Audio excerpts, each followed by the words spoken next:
All right, folks, welcome to Returners Hideout number. Oh my goodness, it's not right. There we go. That's right.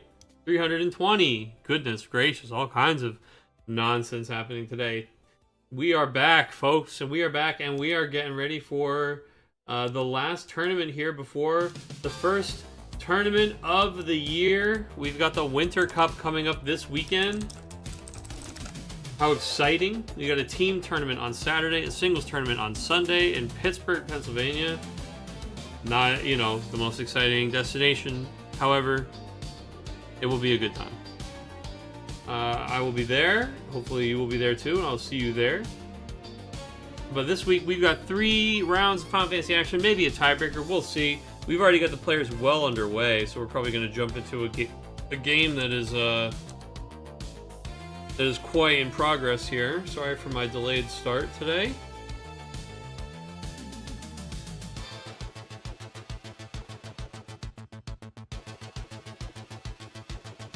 Of course I would like to sign in, Octagon. What kind of a silly question is that? Give you guys the old vanity old wave, dude. I'm currently in line at Disney World for Tiana's Bayou Adventure. How about that, dude? Tiana's Bayou Adventure? Is that what they replaced like the log flume thing with? Is that just like the new name of the log flume ride? Well, we appreciate you stopping by all the way from the happiest place on earth. Please enjoy your vacation with your family. It sounds like a really good time, man. Enjoy a trip down the bayou for us. Alright, let's see. We've got, oh baby, pairings going on. Logan versus Brian, that's a good one. Muhammad versus Joe. Anthony versus Richie is pretty great too, actually. Let's go to table 4.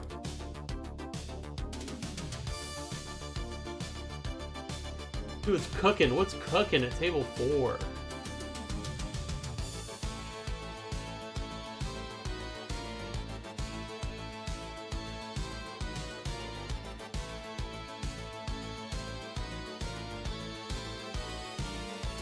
I love that. In stream from the line in Disney World. Alright, looks like this is... Oh, cool. So this is the Terra Final Fantasy VIII thing going on. We saw a little bit of this last week. I really liked this deck, and I like the idea. I just love Terra as a Final Fantasy VI fan myself. However, I have the worst luck when it comes to a Reveal X cards. They just don't work for me, man. I've got horrible luck, and I know I have horrible luck. So I try to mitigate anything that... I try to remove luck from the equation as often as possible. And of course, playing a bunch of cards with Reveal X is just not in my bag. It's not my bag. But I do just love this card. I love the art. I like the concept of the card. And I really like its second ability. When you cast a Winter Lightning card, you can dull this card to do 8,000 damage or something. So I've tried this out. I've tried it in a couple different builds. I do really like the lean into the lightning heavy here with a tiny wind splash. Sorry for the yawn. Oh, and here's a great reason for wind splash in this fire lightning deck. But you see these really cool synergies between Terra and some of this Final Fantasy VIII stuff going on. Meanwhile, on the other side of the table, hold on, we didn't even appropriately discuss the Garland deck happening on Anthony's side of the table. He is trying to use Flare over and over again. He's even gone so far as to play Fairy to reactivate his Garland and be able to use it again. Very interesting. Big Garland energy. The second Kukulane to damage feels pretty good. We got Ramses in here too. Very interesting. Interesting knight angle. 2 Kukulanes and a Leonora, dude. It gets a lot worse than that. Is this twins? Is this just like a really interesting Garland version of twins? Because I see Leonora and I see the fact that we've got Earth, Fire, and the Water. I don't see a Palamporum or a... Oh yeah, I do. Yeah, I do. I see a Palam backup. So maybe Leonora is just here to set backups up quicker. And we don't have any of the actual kids forwards. A lot of EXs. Oh my goodness. Even this Realm choosing a character without multiplay to go get another Garland S ability. I mean, we are really all in here. I guess the only thing surprising me is that here of course there's we're playing even more than 3 Garlands.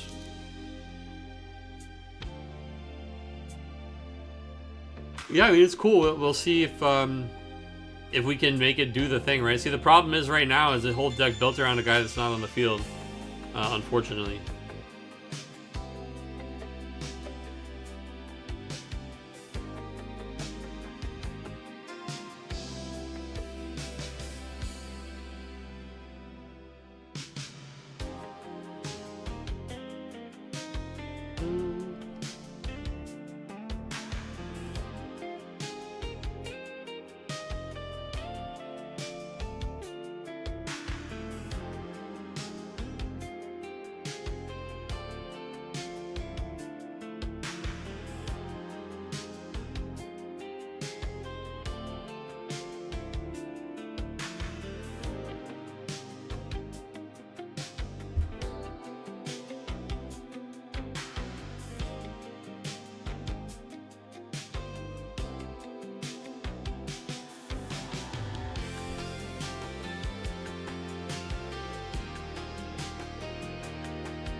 No, poor Richie. Speaking of decks built around cards, right? Richie's deck is obviously built around Terra. As the second one of these Terras goes to damage, Richie types, he actually just types no into the chat box. Pretty funny. We'll see that stroll by in a second here. There you go. There you go. No! Poor guy.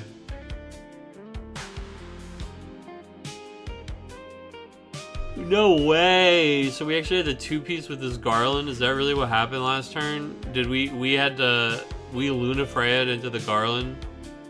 Is that what happened? Yeah, wow. And we shot the Zidane with the Garland. Then we played him and killed Cypher. Okay. It is 2,000 for each backup you control, right? So they're 8k nukes. I mean, it's not nothing. Pretty good removal. I would say on average takes care of most problems. 8k. Another EX from Selfie here, man. Really milking these EX bursts. I guess that is part of the point of the deck, right? We've even got the forward Porum EX, the forward, the Porum, the Realm, the Garland. Unfortunately, it's just they are EXs. You're getting free cards and free effects, but the power level of these effects is just kind of low on average, and you're still getting your teeth kicked in by Final Fantasy VIII over here. So if he deals 1 more point of damage, you're toast. So this is a free point here. He has to wipe your board. I mean, yeah, just take it anyway. The Bart actually reactivates all the characters, which is pretty gross. Just in general, I don't think we have any action on the backup lines. And I think that it was likely that a wipe of some kind has to happen here, or the game is over anyway. And the thing is, I think with the limit break that this deck has access to, I mean, there's Cloud, there's Onion Knight, there are all these ways that he can just remove things with these 3 colors, right? As far as like blockers or things that Anthony can present. So Anthony, of course, he can reactivate Furion. He might even have that fairy, one of these fairies in his hand, right? I think he might still actually have the one that we saw in the hand earlier was the name. He can fairy the Garland up, draw a card and block there. You know, so there's a lot of intrigue in how Furion can operate here, which is why Anthony typed, how do I not just get fucked by Cloud, right? Because Cloud can just come down and snap Furion in half. So Anthony is going to need to have one of the cancels, but with the high EX count in this deck, the fact that we have made room to run things like Remora, it says to me that we do have Amaterasu, but I don't think we've got Leviathan. A Bahamut wipe isn't impossible. Well, he also is playing Susano, which I don't think we see it here anymore, but we did see it. It was on the table or somewhere. We saw Susano somewhere. for a split second. So I do think that there are wipes in the deck, but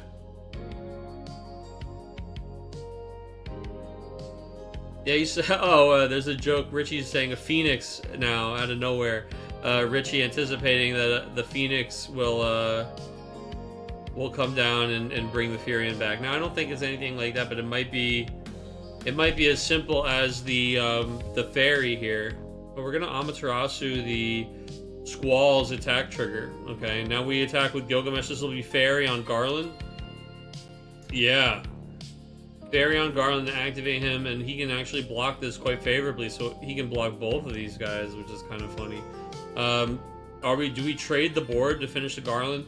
Do we have a fire card in our hand that we can play Zach from Limit Break? No, we're just gonna let Garland sit on the table. Garland and Irvine. And you know what though?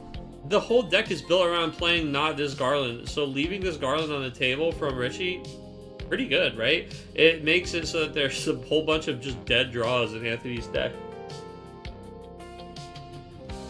Anthony doesn't actually want that Garland in play. Like, yes, he played that Garland. Yes, it removed something when it came into play. But he doesn't really want it there.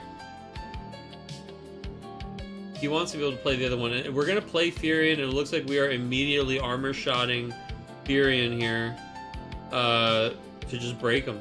Yeah, we're just gonna break Furion. No problem. Actually, interesting. I almost would have... I guess no, when he attacks, he draws the cards. We say maybe you let him attack, and then you block, and then he pitches a card to pump him, and then you just armor shot it. But...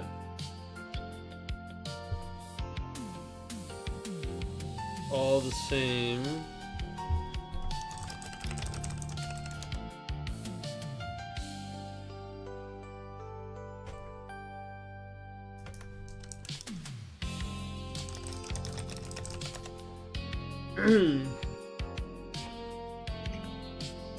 Any Final Fantasy XI gamers out there know a merit priority for bards? Yeah, that's right. That was an advanced Final Fantasy XI question I just randomly threw out of the stream. I don't know. My Link Shell's asking, but I don't know. I don't play bard. Where's Zion? Zion Burger, your country needs you. Where's my beautiful boy? Chat, will I be seeing any of you at the event this weekend? Anybody going to the Winter Cup? We get to play against Cags, dude. Old John Monocolor.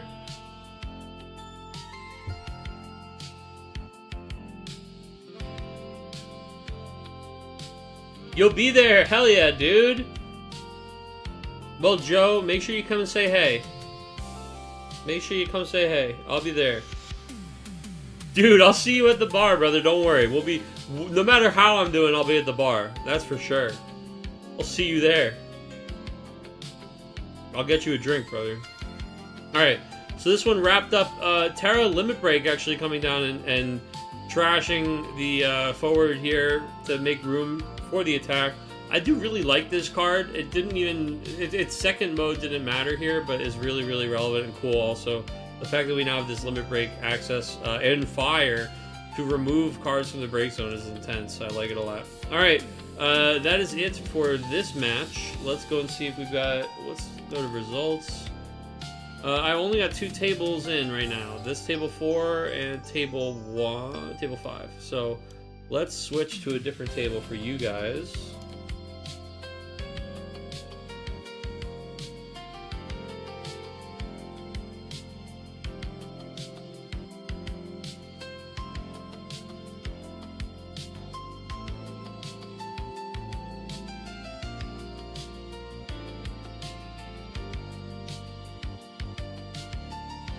Switching tables. Let's see.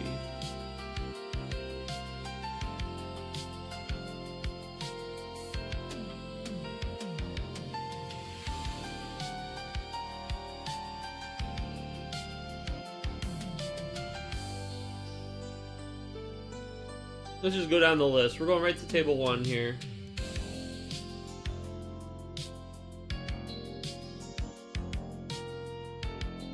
Oh, this is going to be Logan and Brian. This is a great match as well.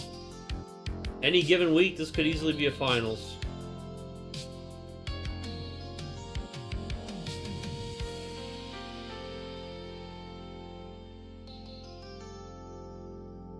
Did anybody care at all or enjoy my little joke about how the last two tournaments were both named Tripping Through Time, and this week we're time compressing? That's why the last two tournaments had the same name. Get it? Get it? Get it? It's okay. I entertain myself with this stuff more than I ever assume I'm entertaining any of you guys with it. Mr. Tyler Ray, thank you very much for the Subarino. Will I be seeing your beautiful face this weekend?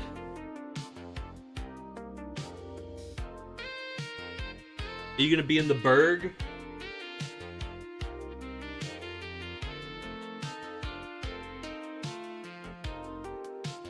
I will not. It's way too expensive. That's a shame, dude. This is like a comically inexpensive trip for us here in Raleigh.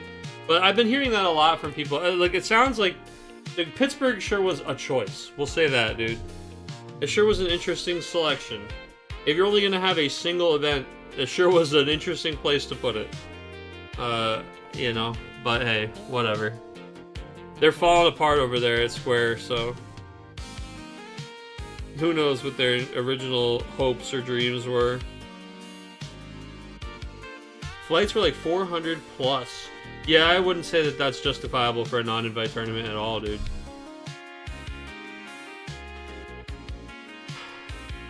Agree with that. Cecil coming in. Oh, baby, we're timing. I'll tell you what, guys. I'll tell you what. I am excited to do literally no work this weekend. I can't wait. I can't wait to do not a single fucking thing. Just eat, drink, and be merry.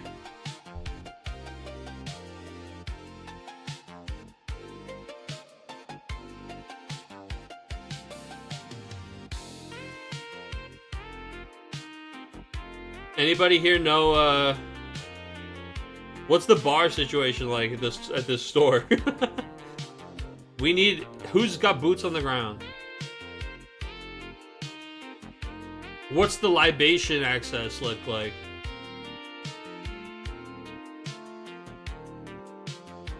Chaos Arc, yeah. I'll say the Hooded Man is on loan. So this is a Chaos Arc deck that is playing its Chaoses and Arcs quite effectively here as we are coming down for a second Chaos of the game. We are trying to Leviathan the Chaos to prevent his trigger so that we don't have to give up Cecil. Now, up to us whether or not we want to even try the Arc here. I assume if you go to Arc, he'll pop the Cecil, so it's not worth it, right? So if you do have an Arc in your hand, you just hold on to it. You've got Chaos getting canceled by that, and guess what? Chaos effectively just got to discard 2 cards. That's fine, too. It's like an Arc, you know, except Cecil was sticking around. But Cecil, he's a kind of sticky guy no matter what, so... we were able to get the Leviathan. Oh, never mind. We didn't actually discard 2 cards and take it back. He only tapped 3 backups for that one. So pretty good. Pretty effective for Brian. But yeah, we play the Chaos, and, you know, he cost us only... Well, we got a 4 CP, or 8 CP discount on him, man.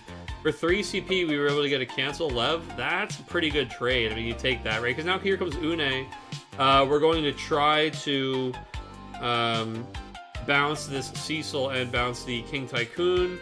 It disrupts some colors, and also we're trying to force the Cecil here. So Cecil is going to use his ability. Tenebrous Blast, actually, not even cycling out. You can use Tenebrous Blast to just destroy the Chaos so that he can't have an Arc happen to him once he swaps the Cecil. I really like that here from Brian. Brian totally aware there's an Arc just parked. Hashtag parked Arc in Logan's hand. And he's not letting him just get him with it, you know? So we are going to resolve as much as we can here from Une after the Cecil comes out. It is going to be light Cecil, which is cool, because he's going to probably kill his best friend Kane over here in a second.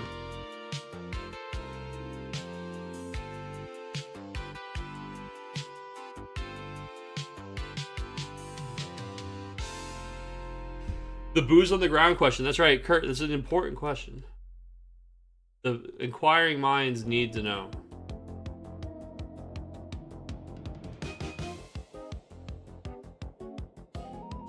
So Late Cecil is down, and I do like this card a lot. I think he's really neat. We're gonna be seeing quite a bit of him, I think, this weekend. Because the thing is with him is he just kind of slides right into a lot of different decks. He helps a lot of different damage-based removal make sure that it hits its mark. And there's a lot of these interesting Final Fantasy IV adjacent synergies. Certainly, we're gonna be seeing a lot of them from Brian here, who will. You know, notes to all, be playing this deck for sure after his own heart, and I absolutely love that, man. I'll tell you what, he always does well with it too. These really, really unique Final Fantasy IV builds that are kind of his signature at this point. And I love seeing how he cooks with all these different cards while still staying very true to himself and kind of his favorite thing to play here.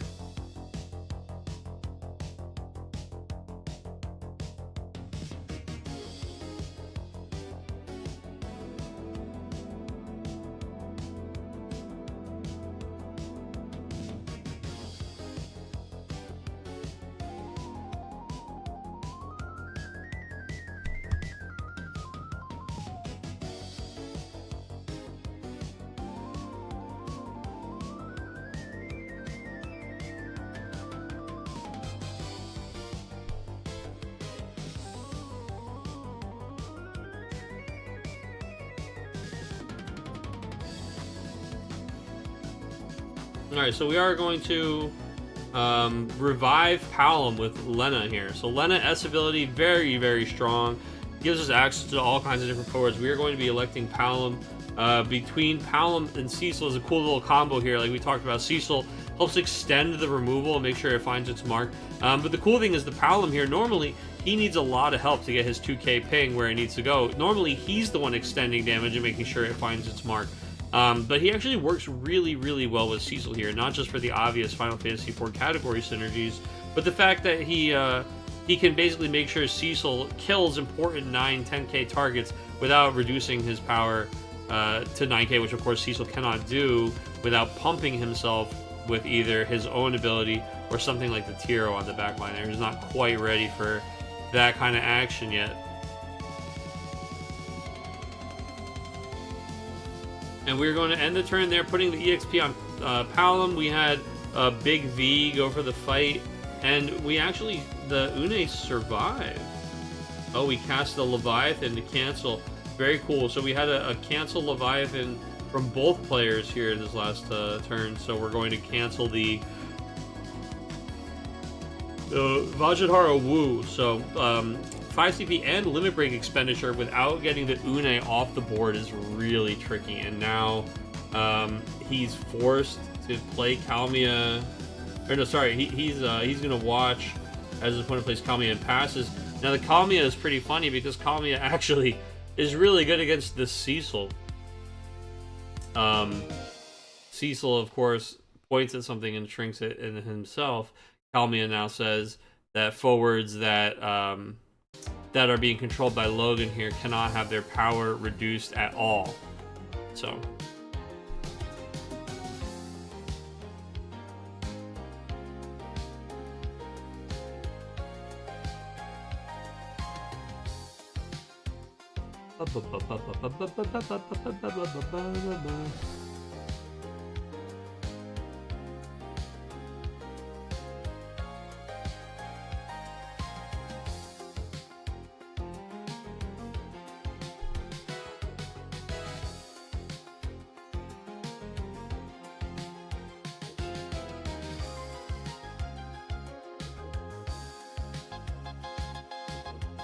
now we've got Big V, and all these guys are just turning sideways. The Cecil goes, okay, you know what? I can't shrink anybody's power. Well, guess what?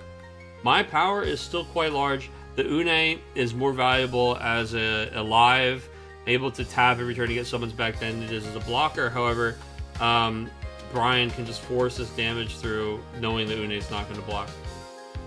And now Logan deciding if it's worth threatening the block. We are going to block with Une, and we're going to grab Anima here. Maybe maybe we're waiting to see what happens to see if we don't. We want to Anima. Yeah, it's a little tricky. Maybe we should have tapped. I don't know, because if you tap, you can't block. Yeah, because if we let this resolve, Palam's just gonna kill Une, which is the trade here we're looking for, right? Because we want to remove the Une, basically for free. If we get to do this, the Palam can ping the Une off and we take this damage anyway. I think we should have just let Big V through and threatened to block on the Palam, because Une is 100% dead here. Yeah, there goes Une. And Palam's coming in for that damage anyway. Now we're gonna Anima the Palam, but can't help but feel like we could have kept our Une and just taken damage 5.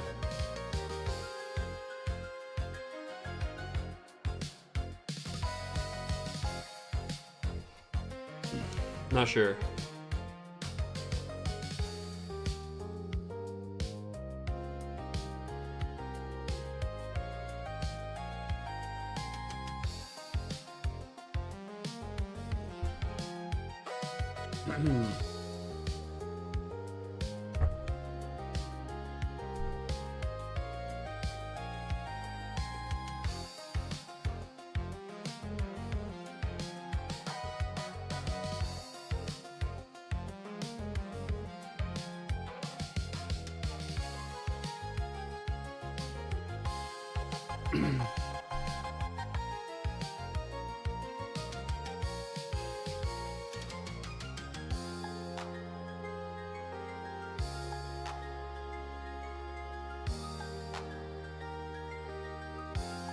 We are rolling out another Anima here to just deal with Cecil.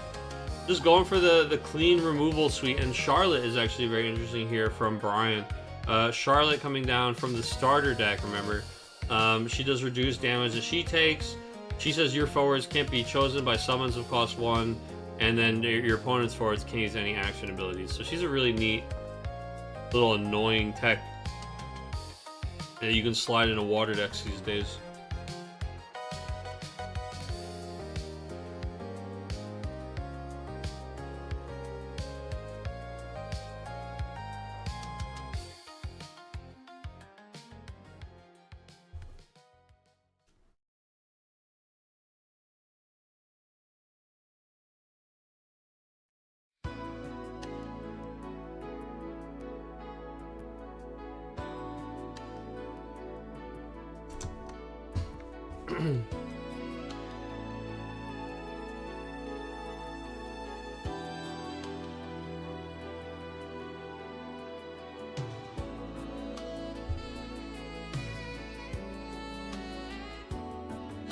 Yeah, another turn that this Une just gets to chill. We will certainly be using...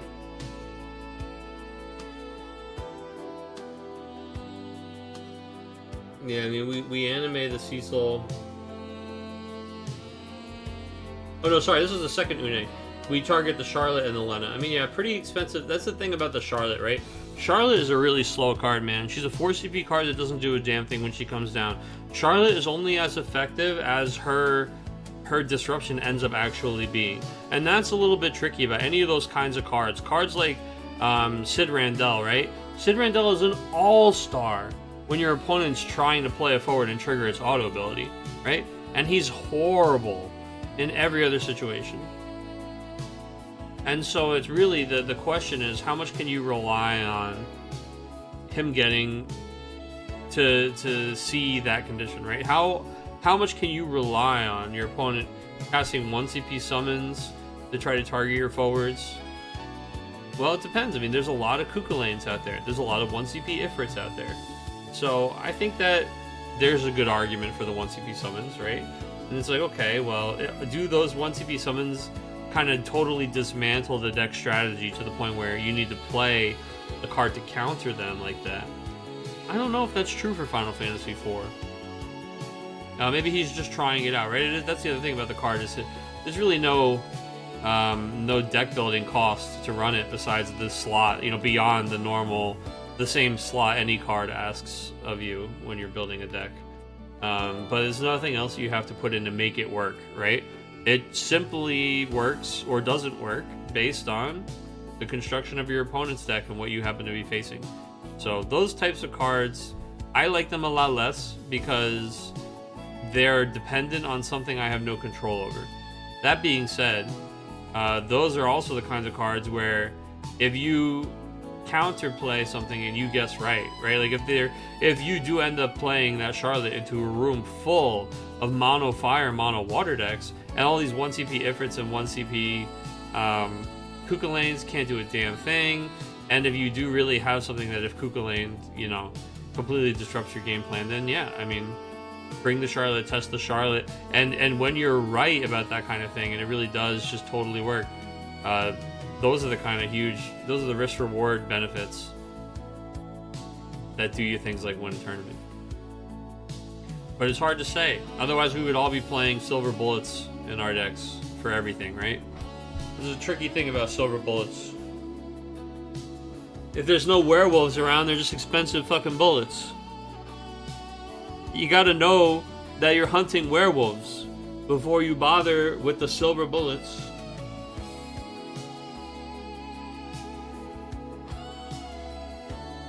Heck 5, man. What a card. You know how sometimes we get a little bit bored of a card just because it's been around a while or you've seen it a lot and you don't see it as much for a while? But it really didn't get any worse. Ladies and gentlemen, Hecaton Fair. I mean, it's never wrong to play one of these, you know? Especially in the Une decks, the Chaos Arc decks, I think they've always had those. They pair really, really nicely with the 9k power of the Une as a recyclable 5 CP board wipe, right? Pretty good. So it's really always had a home in these Water Earth Chaos Arc decks, but it used to see a lot more play when we saw a lot more of Mono Earth, and even these days I don't think all Mono Earth builds find themselves running things like Hecaton Fair.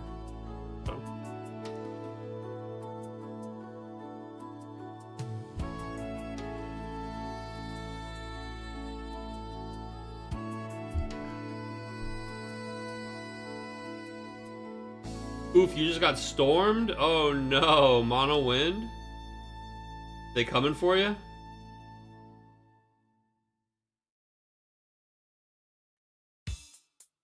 They got him with the mono wind blast.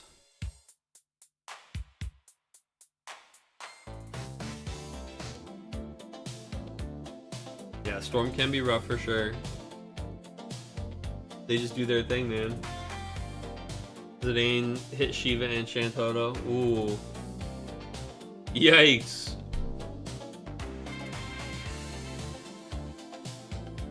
When they take your ice Shantoto, dude, it's like, oh, look, a forward that can get them back whatever they want. If, in a deck that is looking for turn extenders. In a deck that's looking for a way to extend the turn, like, I guess I'll play your Shantoto for Lulu. And Chocobo back my Lulu. And Chocobo back my Lulu. And the Shiva too, and the free Shiva. A free draw Shiva. A free cast and draw card. Jesus. Yeah, I mean, not ideal, I think is the phrase we use for that. Not ideal at all.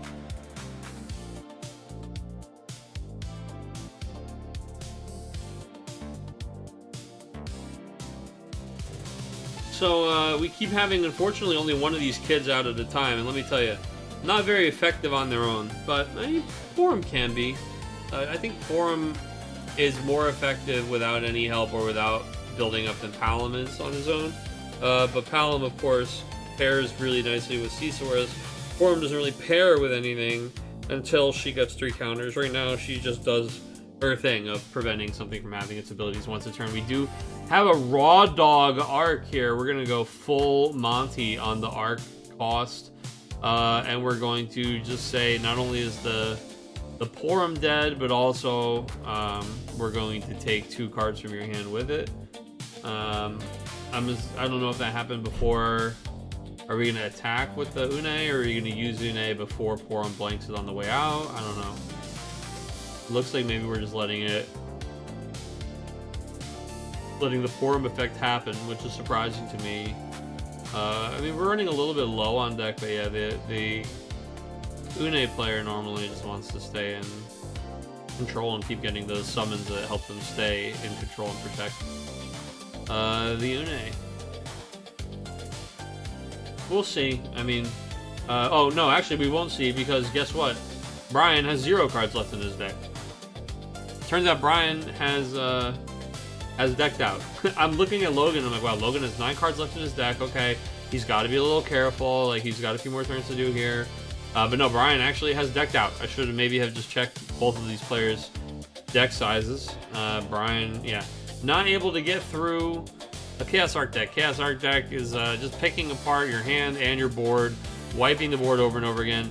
You do need either hasty threats, or you need a way to like keep refilling the board beyond their ability to clear it. I do think, unfortunately, we saw the backups get set up pretty well there, but then Brian, he did have the one turn where he kind of had like the 4 squad getting started, but some well-timed Amaterasu Leviathans from both sides here, and the Une sticking on the board really just kind of, the Une sticks for 2 turns, and we're able to get those animas, and then we do finally kill the Une, and Une number 2 comes down, and it's just, that's really hard to deal with. We got to establish a dominant spot before he gets to that position. All right, 1, 2, 4, 5, 4. There's, okay, you guys can't both have been at table 4. You can't both have been at table 4. Who lied? Richie was at table 4. Okay, so who are these other people who said they were at table 4? Muhammad, you were not at table 4. He's retired. He's retired. All right, let's fix this. Muhammad, is your retired? Thank you for editing it, Muhammad. Is your retired ass going to be at the tournament this weekend?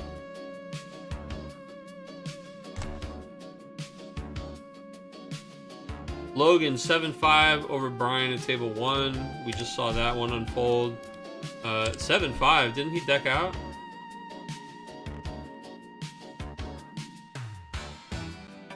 This doesn't look like 7 to me, Logan. What are you doing?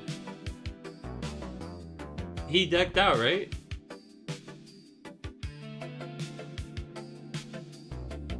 Or did he draw? He drew for turn, activate materia, saw nothing on the top card of his deck, and then conceded? I guess technically.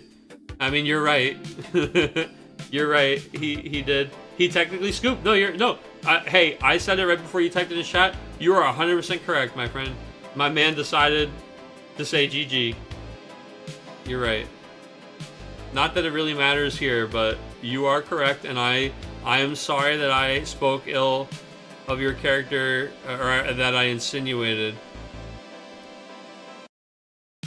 You are absolutely correct. No, I was wrong. Brendan 7-4 over June at table 2. He did not have a bye this round, and he will not. He said, I absolutely will not have a bye next round, and made sure to secure his victory.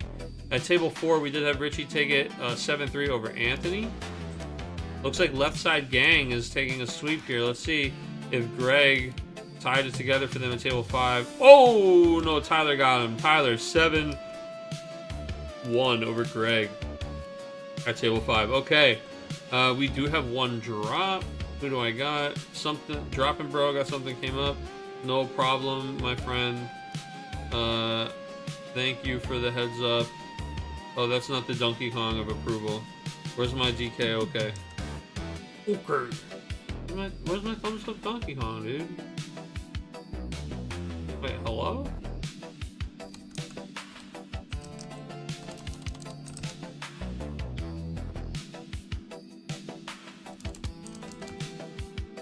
Oh my goodness, dude. My Donkey Kong of approval has... Where did he go?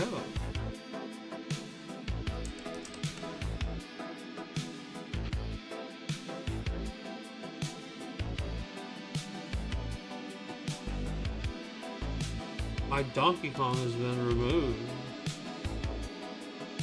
Okay, we're gonna have to add that emote to the channel because I use it all the time.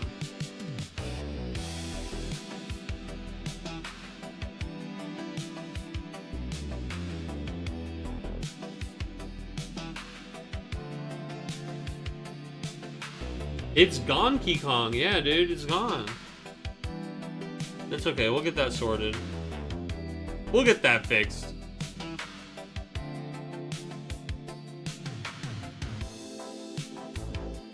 Alright. We got a Wark from Tyler. Go ahead, brother. And a Warquet. Shout out to old Hideout out there. We're pairing the next round. Why don't I have pairing the next round up on the screen? Alright. And I've got my drop in here for Mr. Brian. Okay. And that gives us a nice even number. Next round, paired up. Her versus Logan, table 1. I think we are going to zoom into table 2, though, and see what Mr. Tyler is up to this week. After that Golbez win a couple weeks ago, Tyler, I'm just so curioso. So curioso. Alright, players, pairings are up for round 2. And you link me your decks, and I already know that you know that I don't look at those links. I already know that you know. I don't want to spoil the surprise, brother. It doesn't, I don't want to pre-watch the video.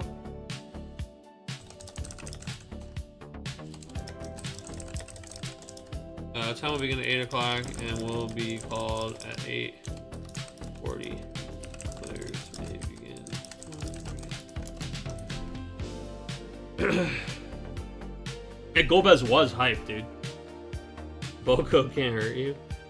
Does he have, do we got some Boko shit going on? See, look, I'm so much more excited than I didn't peek. It's so much more interesting.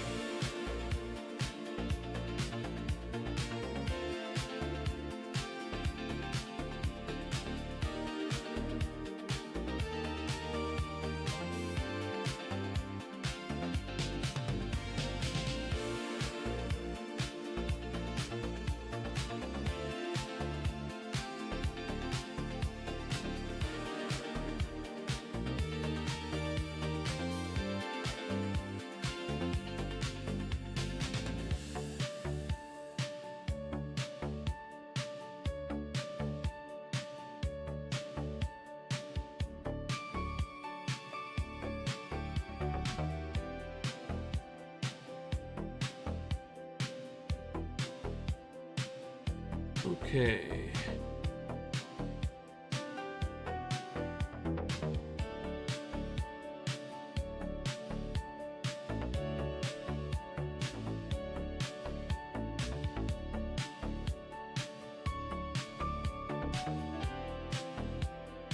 We're going to table 2, folks. It's going to be Tyler versus Brendan. Looks like they are getting ready for us. The room is popping up.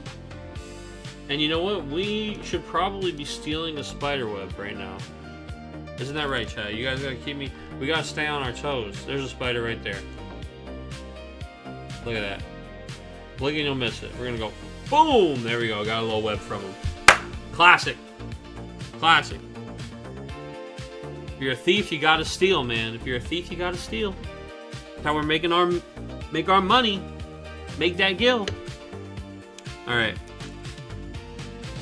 I just reached into his face and ripped out a spiderweb. Table 2 looks like it is still waiting for a competitor. We'll be there in a second.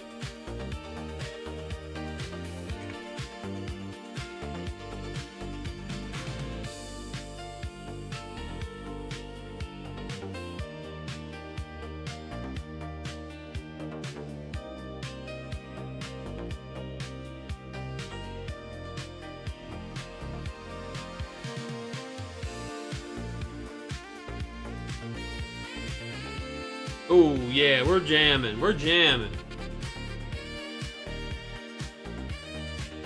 Come on, table 2.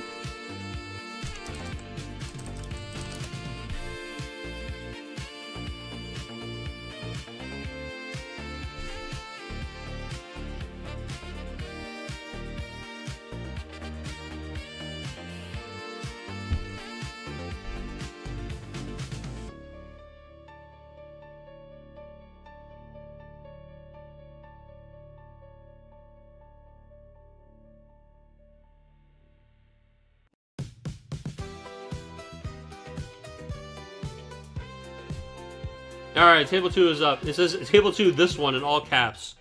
So that's the one that's where we're going.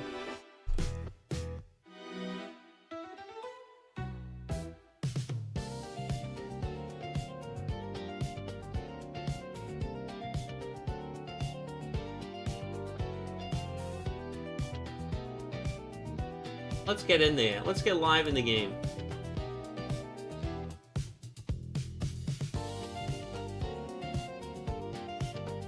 Alright, the game's on the screen. Let's get the names on the screen. Table left, gonna be Tyler. On the right, the Bi King himself, dude.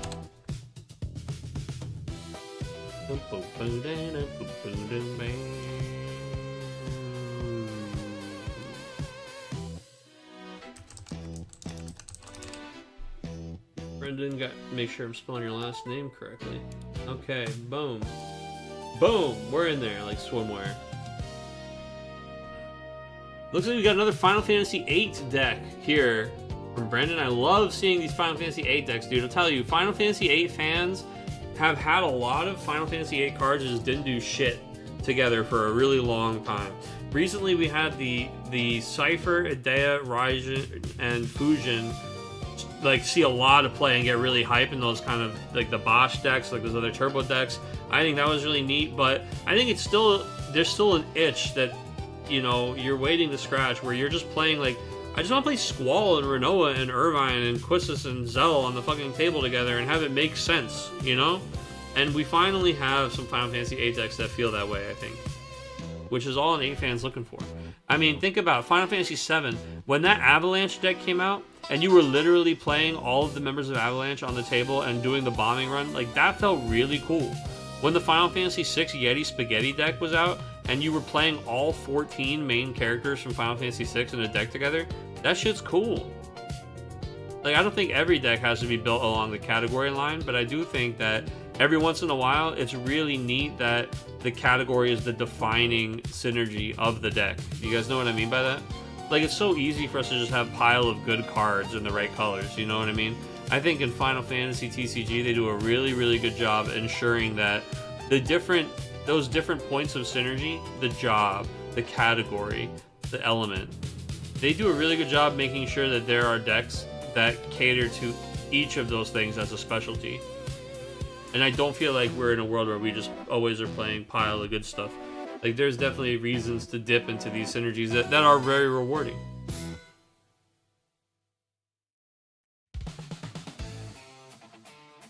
Except for Lunafray and Noctis. Well, no, see, that's the exact same synergy as Final Fantasy 15. They never have anything to do with each other.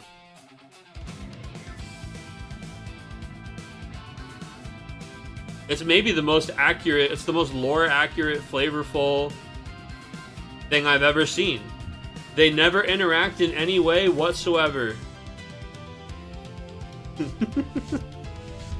What a fucking lark, dude. Let me tell you, if you watched the Kingsglaive movie before you played Final Fantasy 15, I think it enhanced your disappointment in Final Fantasy 15. Like, it actually made it worse. It's really impressive to do, especially considering that animated movie is actually really good. The Kingsglaive movie is quite good. The problem is, it doesn't really line up too well with the story of Final Fantasy 15. Because they didn't finish it.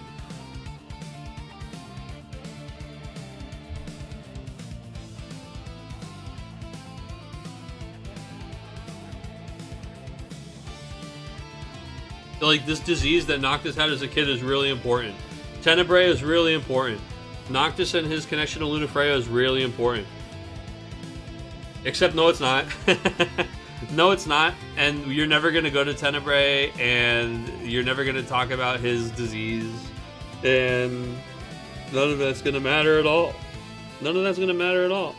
Remember that guy who, like, sacrificed himself to wield the Ring of the Lucii for, like, a minute? Remember Nyx? Remember how he put that ring on, and it was like a world-endingly powerful ring that he could prevent the entire fucking battle that was happening because he put the ring on. It was that strong. and then you put the ring on in Final Fantasy 15, and it's like the weakest fucking weapon in the entire game, and it's actually troll how bad the ring is. It was so bad that they have to patch the game to make that chapter easier.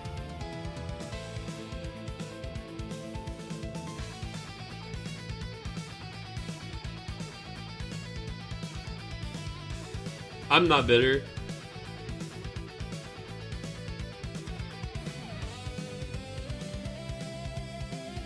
Alright, so anyway, we've got Boko shenanigans. Let's fucking talk about Bard's Boko. We've been on a tirade, dude. So it's another deck doing Luso stuff, which I just think is so cool. I love this little guy. And we've got Zezat in here. Wrong Dawn Warrior. Alright, so let's take a look. New crowd does search for a Final Fantasy V forward, which adds some really neat some consistency here. So you can get the Bards to the Boko pieces. Bards forwards that cost 1. Of course, you control gain haste.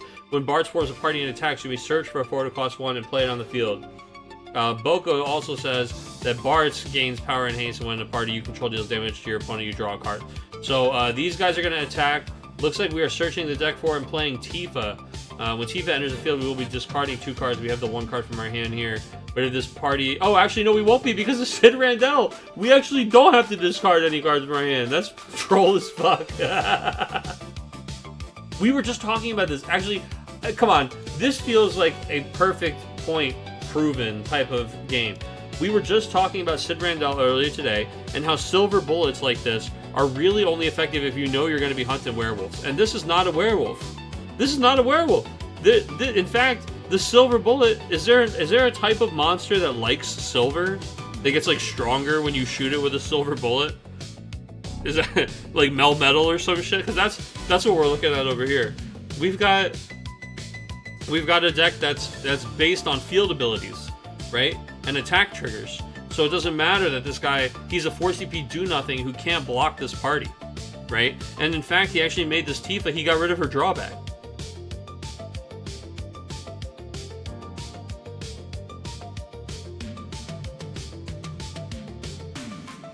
Party attacking here with Tifa and Luso. Luso, of course, when he deals damage to a forward, you break it. And so we're gonna... Wow, I cannot believe that we took that damage. We get the... Because now he draws a card and Luso triggers. We should have just blocked with Squall. It can be blocked, right? Yeah. So when Luso deals damage to a forward, break it. Now when he deals damage to your opponent, select up to 2 of the 2 following actions. We're going to choose a forward to deal 3,000 damage, so we're going to hit Sid Randell for 3k. And we're going to choose a character in our break zone and add it to our hand. Yeah, why not? And then Tifa, we can just pay, partially using the card we just added back to our hand, to make her attack again. This is fucking cool, dude.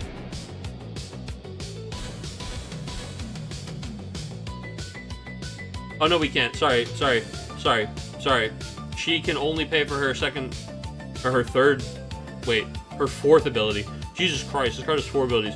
She can only pay for her 4th ability by tapping backups. So, sorry, I got a little carried away there. I was getting too excited. This is still really cool, man. I like this card a lot, too.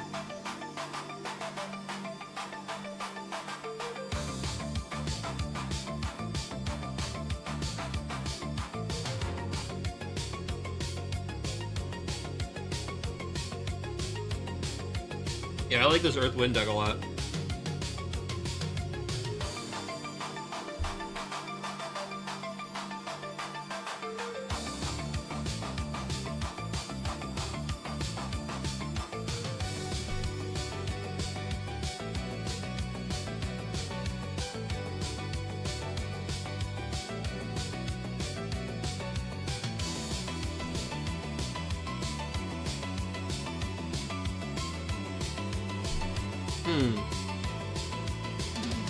Yeah, you're saying I think I just concede here. This was brutal. Yeah, I mean the Bards guys getting online, all this stuff getting online. Tifa can't be dulled. I think we needed to block the second party with Squall because then we were able to just crack the guy with the Luth. Like it was all bad, man. It's all bad. So I think, unfortunately, yeah, this gonna be that. I-10.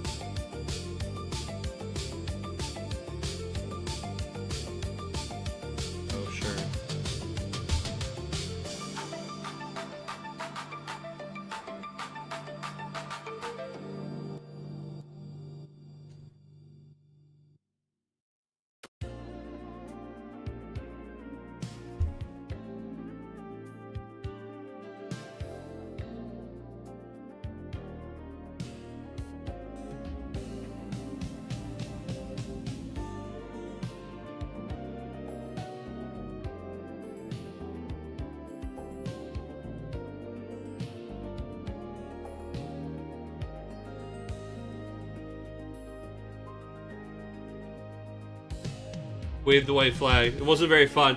Yeah, look, I mean, he just kind of popped off with his thing, and you did not, right? And unfortunately, sometimes it happens. Alright, we're switching tables then. While we fight a notorious monster called the Morian Worm. You guys can watch that happening on the other screen there. Let's get another game up. You can be distracted by this.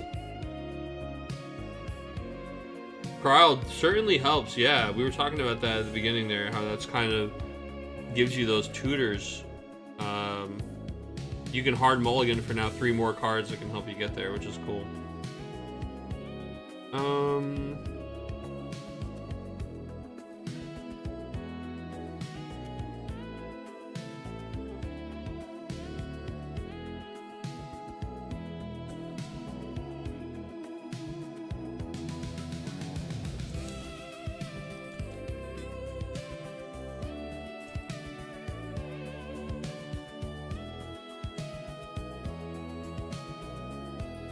Luso with haste is fucking crazy, yeah, man, for sure. Alright, I think I got a better game, or not a better, another game pulled up here. We're going to table 3 to see what Muhammad is up to. Muhammad versus Richie. Dog, it's only rogue until you do well with it, right? I mean, this game is so small. It's very easy to have an impact on the meta with a good idea.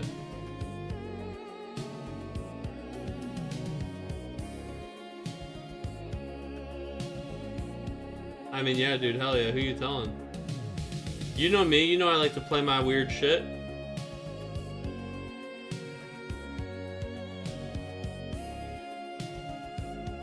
At this point, I'm known for one of them.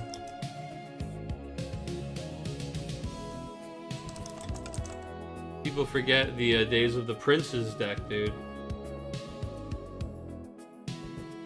That was a fun time, too.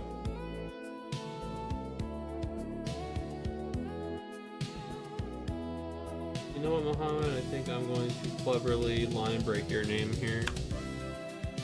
And then I'm going to tell this thing to justify it. Enter.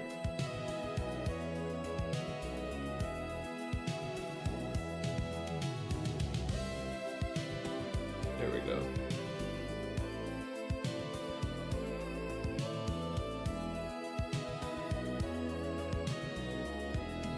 Muhammad's playing as Richie.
Alright, so we are looking at a wanna win. This is probably the deck that the other player said they got stormed to death by. There's Citra, all of the classic people. We got the Emperor, we got Zidane, we got all the good mono win stuff. Lulu, of course, about to grab some summons and do the loopy doopy.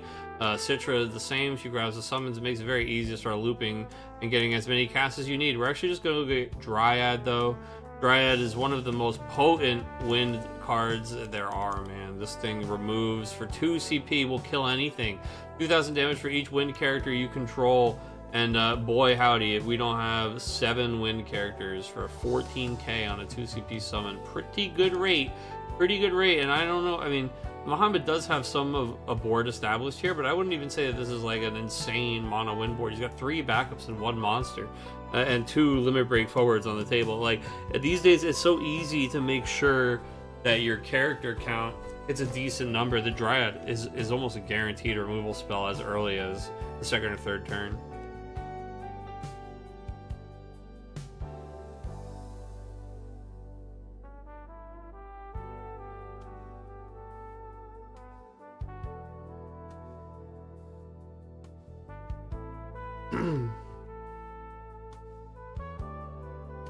Now Terra gets to do her thing here. Let's see what she reveals. Selfie and Idea. Okay, cool. Fire and lightning. So we get to add the Idea to hand, and the Selfie goes to the break zone. Is that true? Doesn't he get to add a fire card and a wind or lightning card? So doesn't he get to add both of them to his hand?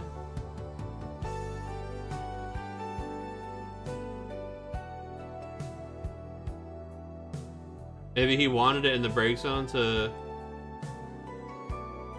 No, he's got 16 cards in there. I'm just trying to sort it out, dude. Because he had... Uses the ability of Terra. Selfie and Idea to the table. Idea to his hand and Selfie to the break zone. Why? Am I missing something, folks?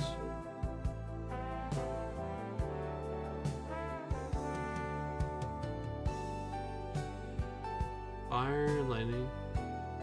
I don't know.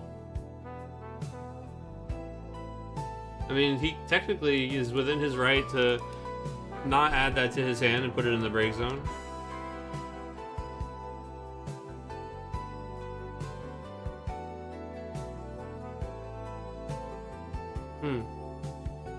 Brother, today was not the day, he says.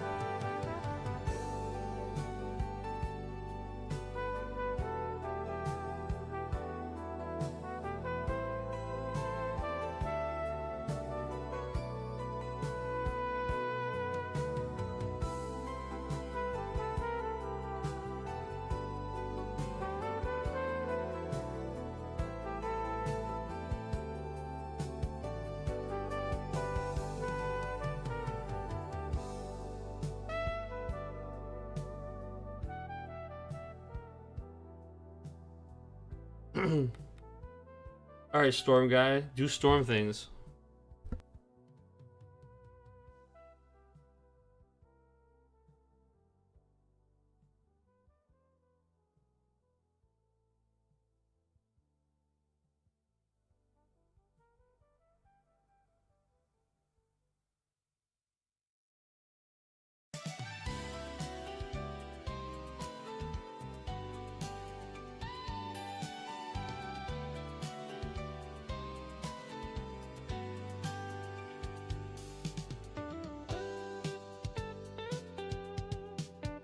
Ooh, the Chocobo farm song? Okay.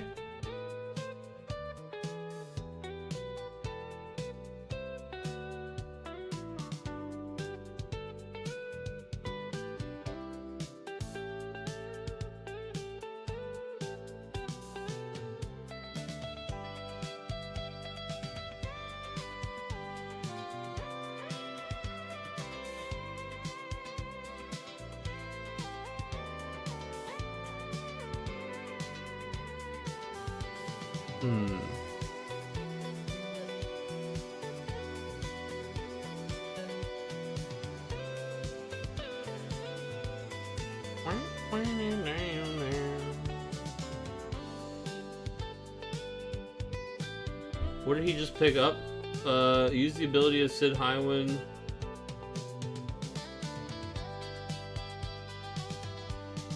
Hold on. Limerick Sid Highwind.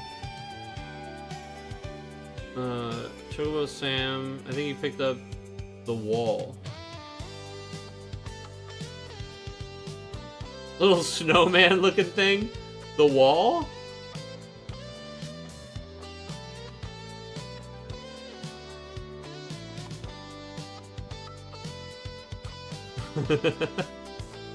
He's a little snowman. Yeah, Muhammad looking at the top and saying, it's not this is not gonna be my game, and saying, good game. This is rough start but well played. Yeah, Richie absolutely crushing it here with getting these cards aligned and free Renoa into Cypher into Squall. It just starts to come online and gets really scary really fast. Looked weird on the table. Yeah, it's fair. It's fair. Alright, moving on to another table here, dude. Let's see. What do we have available?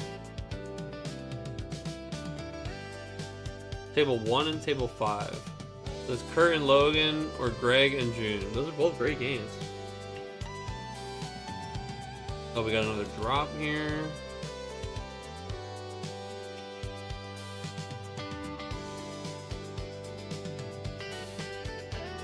Thank you so much, not Aidengel, dude. Thank you for the sub, this tier 1 gifted sub to Mr. Oni Snake. And what an amazing individual to receive it. He deserves it. Enjoy your emotes.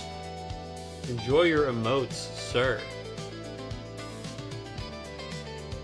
Very kind of you. Thank you very much. Thank you very much. The man gets stomped and then he comes here and then is giving community member. That's a heart of gold. That's a heart of gold. He's just here for the experience, man. Vibes gaming.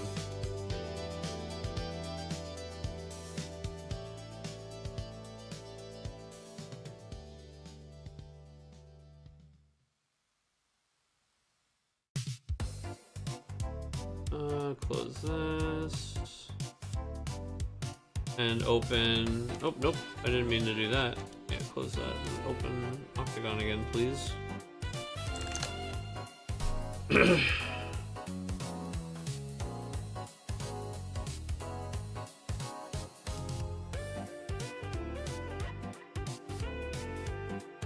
Instead of closing the game window, I closed the Octagon lobby window.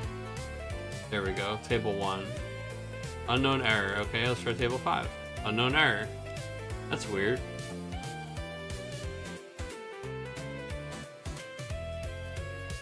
Unknown error. Please try again. I can't open any of these Octagon rooms. Are they all... No, table 1 and table 5 are still playing. What the hell? Let me try restarting Octagon again. That was weird.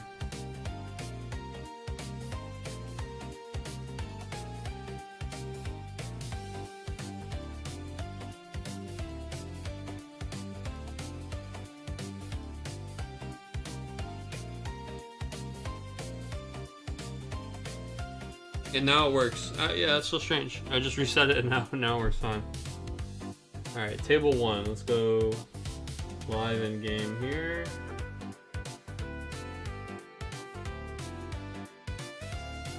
This is Kurt versus Cat. Yeah, Kurt versus Logan here. Final max, just copycat, as it were. Looks like Logan is playing a Chaos this turn and just got to steal a lock. Seymour is sitting on the other side of the table. That's a card that we haven't seen as much of here in the weekly, but I expect to see a lot of this weekend. There's Seymour doing his thing.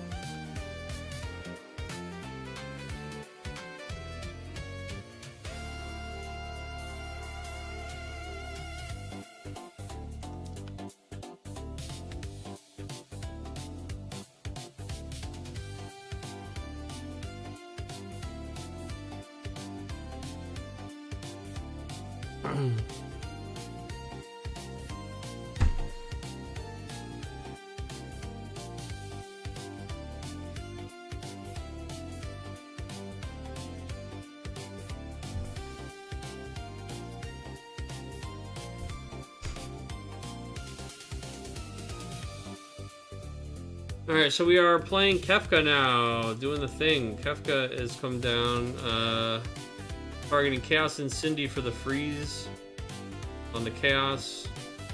So when Kefka enters the field, you choose the forward and backup, you break the former, and you play the latter on the field. So he's choosing his own Cindy in the break zone, and he's choosing the Chaos. So he's going to break the Chaos and play the Cindy. The fun thing about this is it's like, the backup has to be of lesser value. So it's like with a cost equal to or less than the forward. But the forward's cost is 11, so I think he'll be okay. He says there's no forwards left in the deck, is there? Oh, because Siren's using her ability. Yeah, I don't know. Trying to get a little extra information out of his opponent there, dude. Are there any forwards left in your deck? Clever, clever.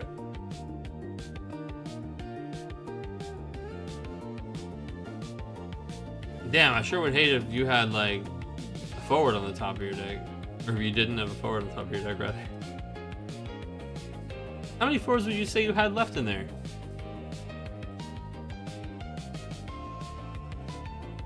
He goes, there is some, but there's not a lot. He's like, yeah, I don't want to tell you, brother.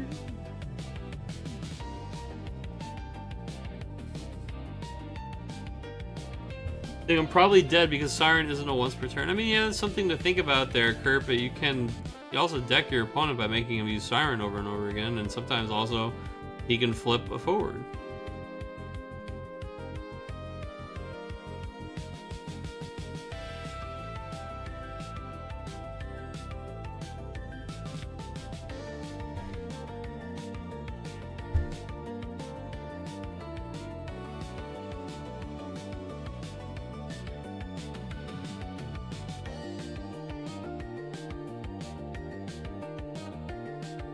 You could also choose the second two modes and always get the card out of their hand and do that thing, but I guess he doesn't have a card in his hand right now, so... I mean, yeah, just make him flip the top card of his deck. Make him pitch his whole deck into the discard pile, that's fine. I mean, and next turn he is going to tap Une and get Arc back, and then shit's looking really bad, but you know, you gotta do what you can.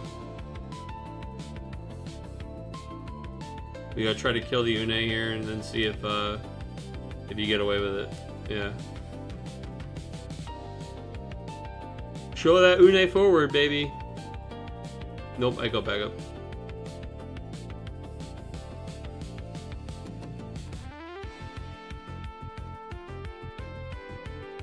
Actually, the only summon in the break zone is Kusith. Everything's removed from the game here.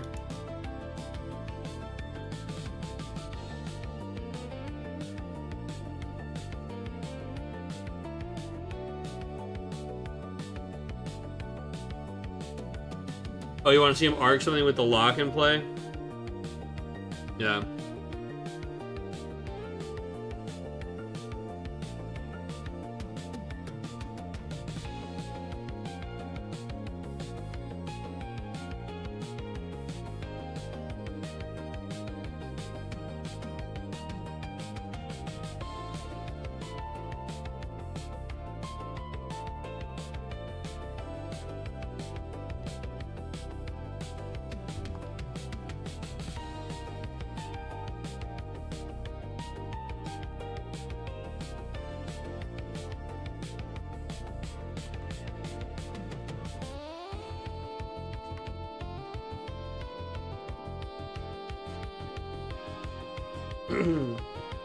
Has a dopamine ping, yeah, for sure.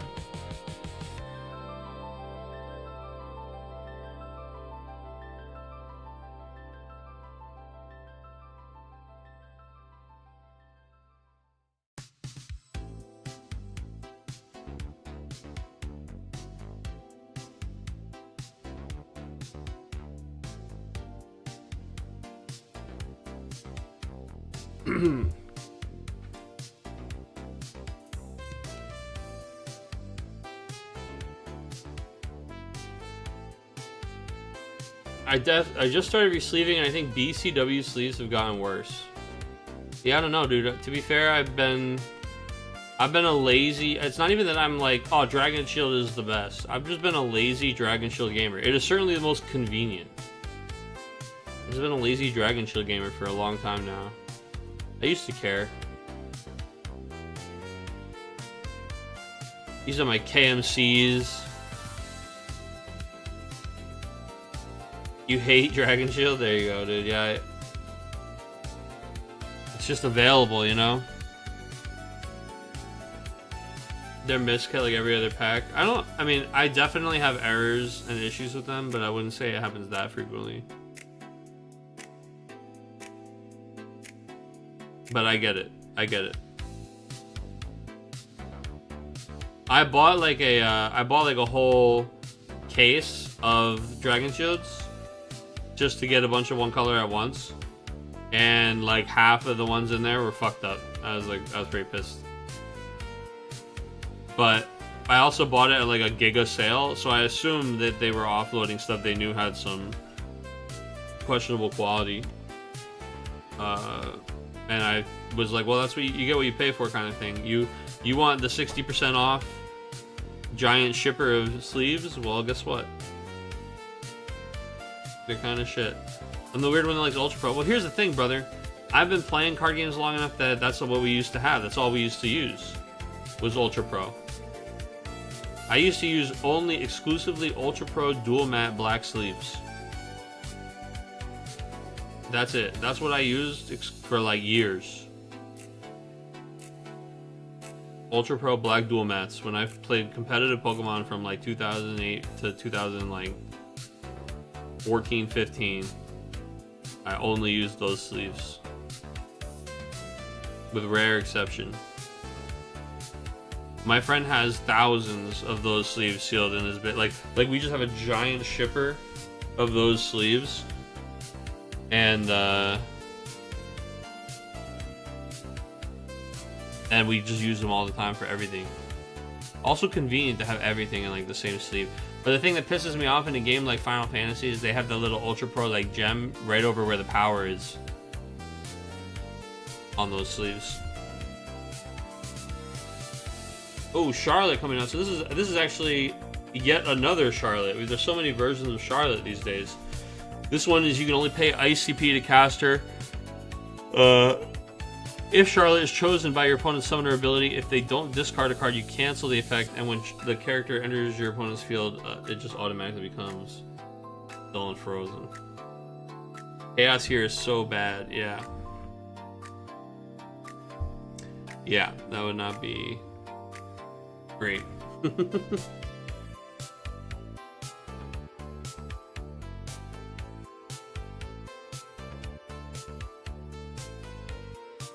We're gonna attack with Zidane, we're just gonna let it through, and ba-ding, when you know it. Kuseth is gonna just add something from our discard pile back to hand. It's gonna be a Seymour.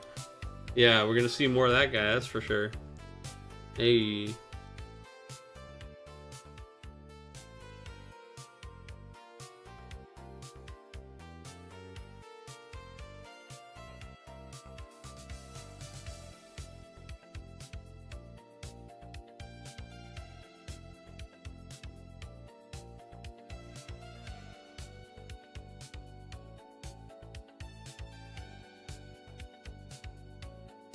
Got a drop, they actually want me to work at my job, dude. Oh man, that's the worst. We got a drop there too. Okay, cool. I got both of you guys, no problem. I have to get a new Donkey Kong, dude. But I can find one with a thumbs up, surely. There we go.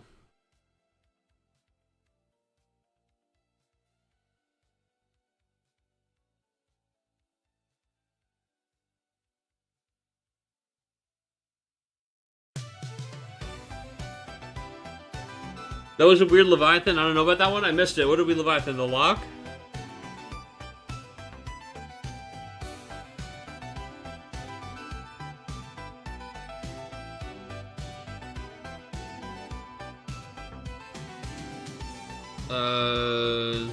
Okay. Oh wait, we cast this Leviathan? We return our own Charlotte? Wait, what? Oh no, our opponent. Okay, no, sorry. It was on his turn. I was so confused. I was like, what? Logan took this on his turn and took the Seymour, and then Logan Leviathans the Charlotte and returns what to his hand? He casts Leviathan on Charlotte, and then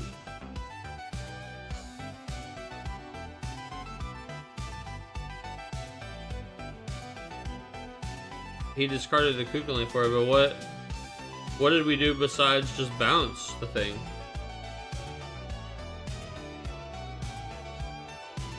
He did discard.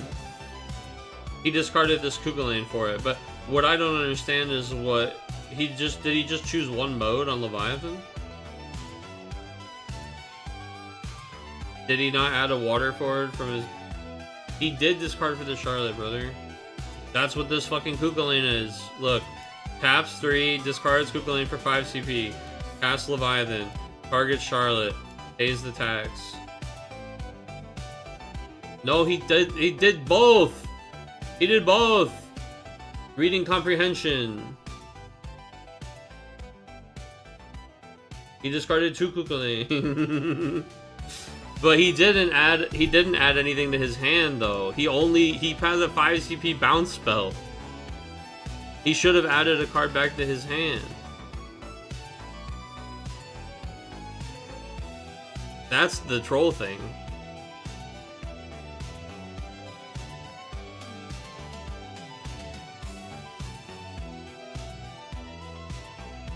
That's not the kind of thing you want to be doing against a deck that's trying to discard your hand.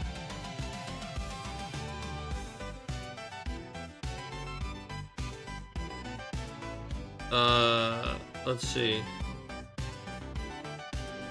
But he said Dull Freeze the forwards and discard. Oh, and then he Leviathan to cancel the Seymour. Okay. Then he's gonna cast Arc to kill Seymour. And Kurt types game. Because he's got 6 cards left in deck and he won't be able to do the damage here, yeah. Oh, baby. Well, that was a doozy, huh? That was a doozer. I believe we're pairing the next round now, right? Let's see, we've got that sorted. And I've got all the results in. Alright, so we are pairing the next round.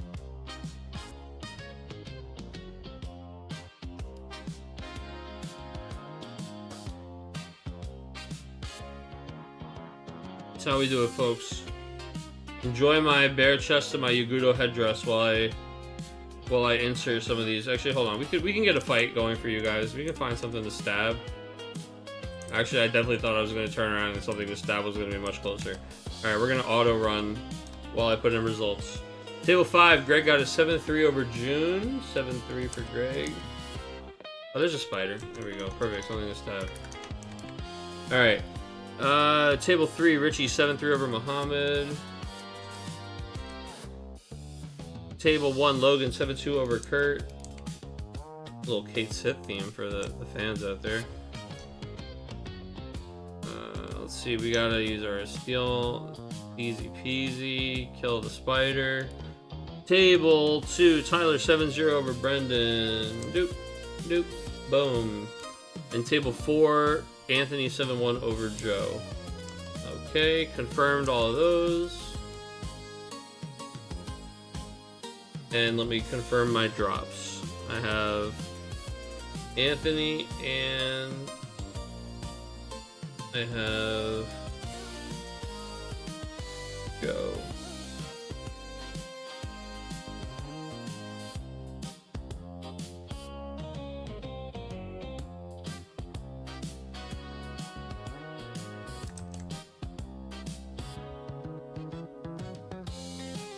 Alright, pairings are up for the next round, folks. Pairings are getting posted right now.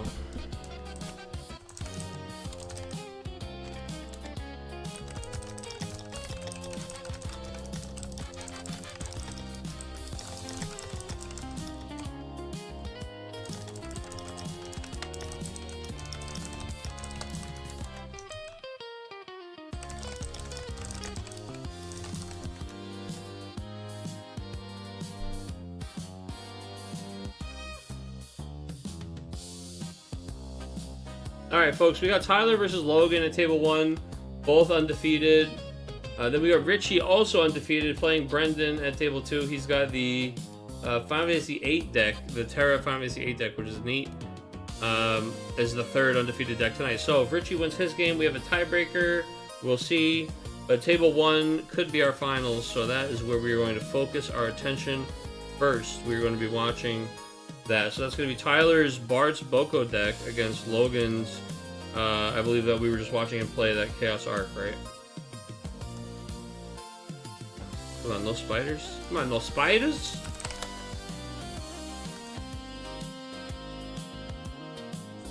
I don't want to run too far because we're not really focusing too much on this game right now. Obviously, we're focusing on the stream. I'm gonna hang out right near this little shelf. Alright. Looks like our table 1 is ready for us, so we're heading over there right now.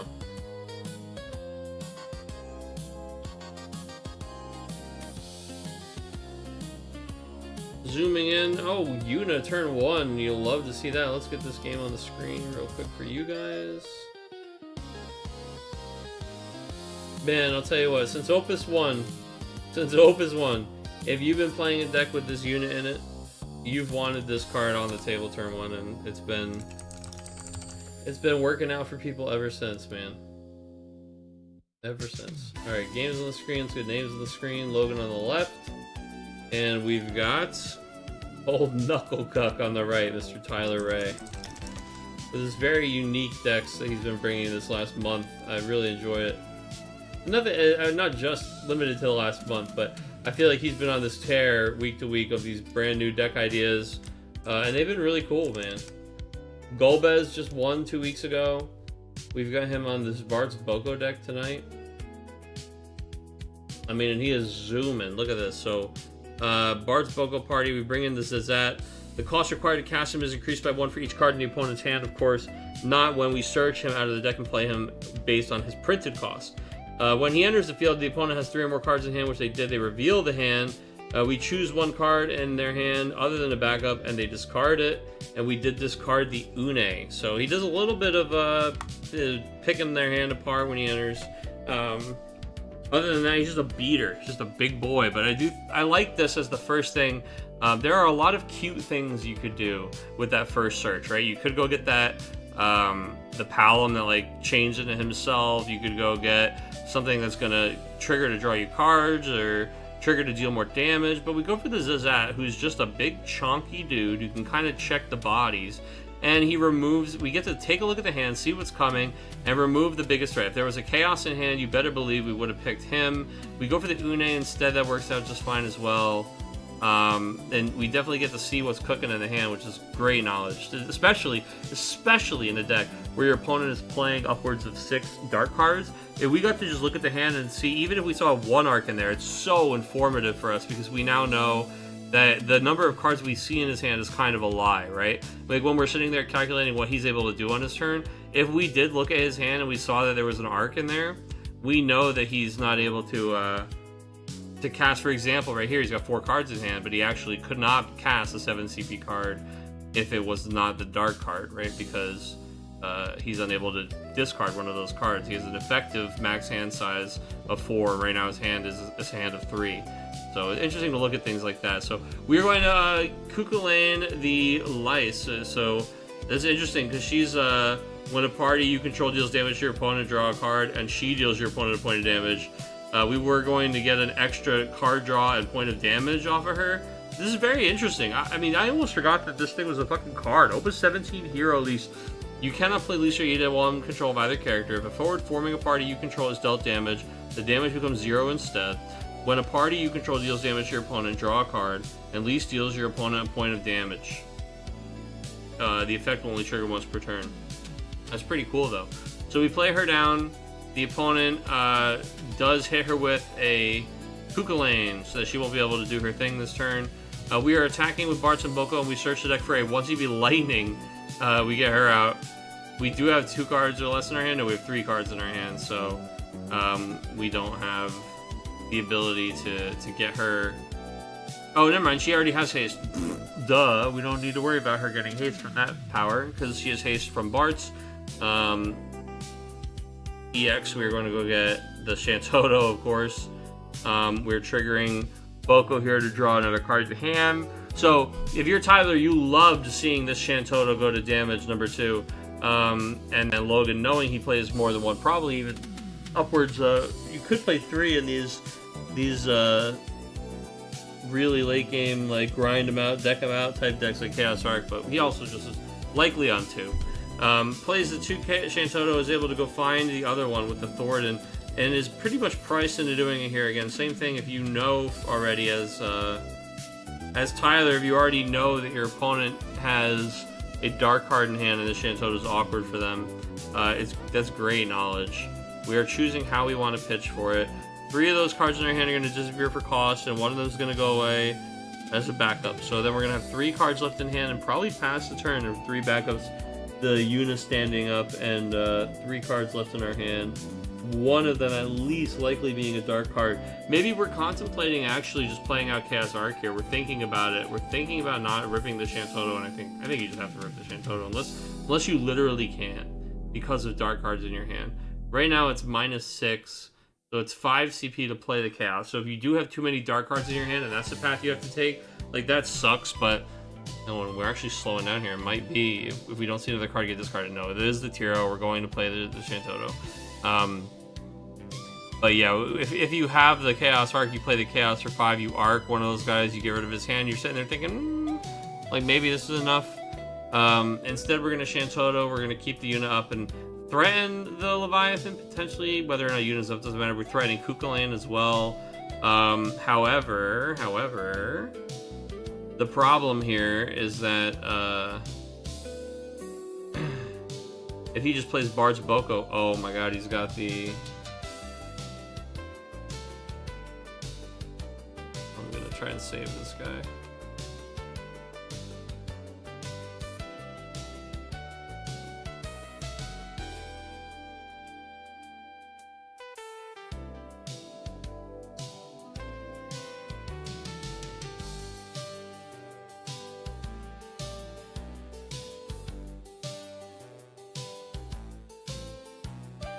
Oh my god, I can't.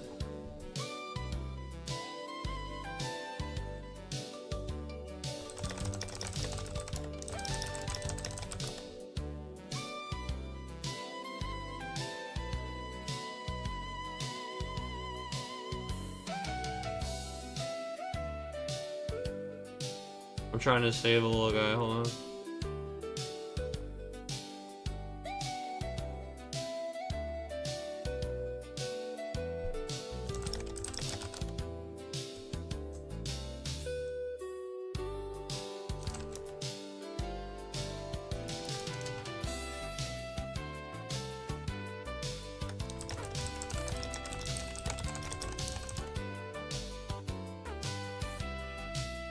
Damn, I tried to help that guy.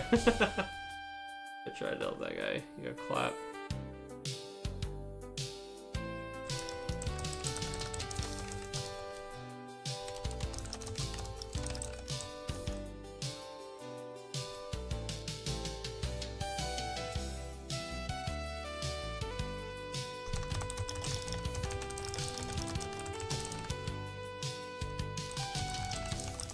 One second, sorry.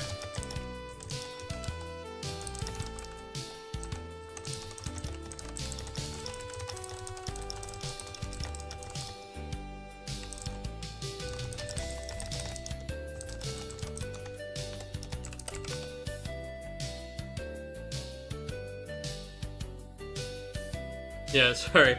A little dude was just a guy in the game was just dying and was like begging me to save him. I tried.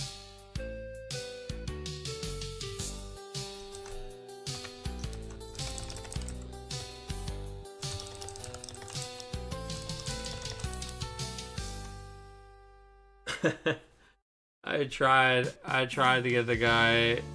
I tried to save him, but I had to do some really weird think fast shit and still wasn't able to save him. There's just some weird stuff.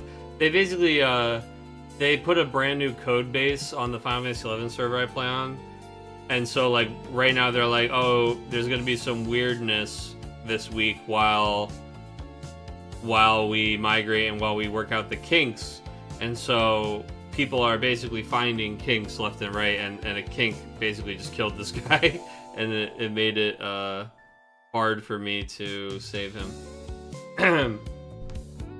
Sorry, hello, I'm just seeing this chat from YouTube side. Hi, longtime TCG player. Well, not recently. I've been looking for a new game.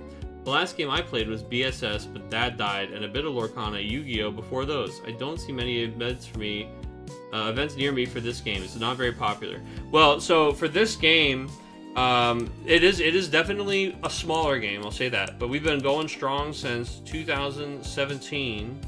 Our game is about to, well, we just had the 28th set release, and they're just continuously coming out every few months. This game does have a very, very limited official tournament schedule, though, and it's usually announced pretty late in the year. And because of some weirdness at Square Enix, we're getting that news a little later than we're used to, specifically this year.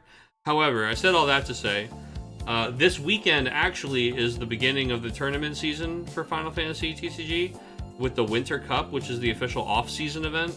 We're going to hopefully get some news shortly here after this event about the official season, which usually starts in April. So then what they'll do is they'll announce the major events. So there will be regional events happening. There's usually 6 to 8 of those between April and September. And then there will be local qualifier tournaments. And those will pop up at like local game stores near you that play the game. And there's usually some of those in every single state. So your local game store might not carry this game, but I bet somewhere in your state does. If you let us know where you are, we can always help direct you to active play groups in that area if you're interested.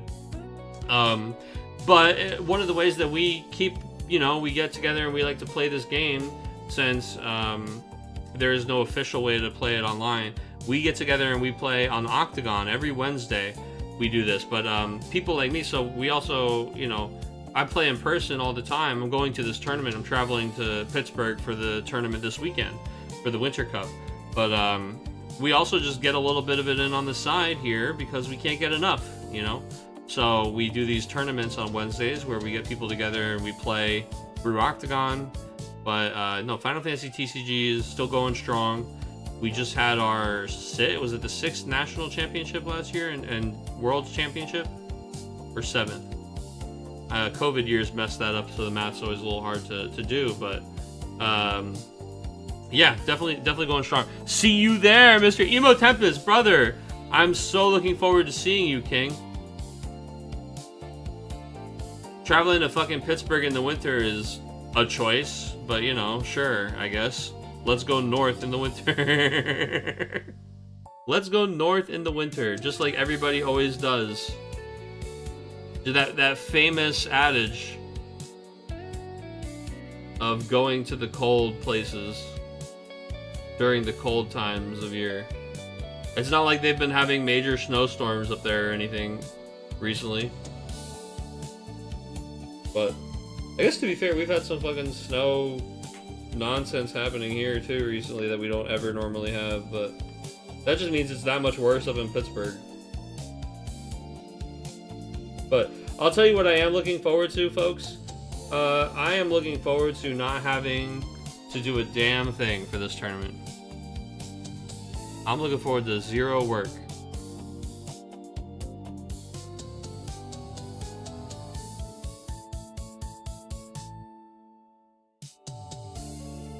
I haven't been able to not work a Winter Cup since they were at Haven Games or Cards of Evilise, even before that, really, in Florida.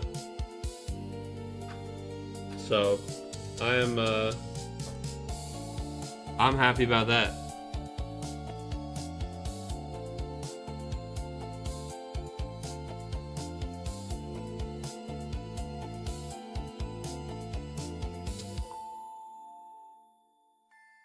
Judge call. There's a judge call. I'm sorry. Let me look. I was getting carried away talking about the event. Judge call in the room. You guys are cruising, though. What do you mean judge call in the room? Judge calls. Question for Seymour versus Furion. Yes. I dull Furion. He's dull. Seymour enters and pays the auto. Picks the KO Furion and forces extra discard. Does it discard Furion's effect? Fizzle the whole auto ability.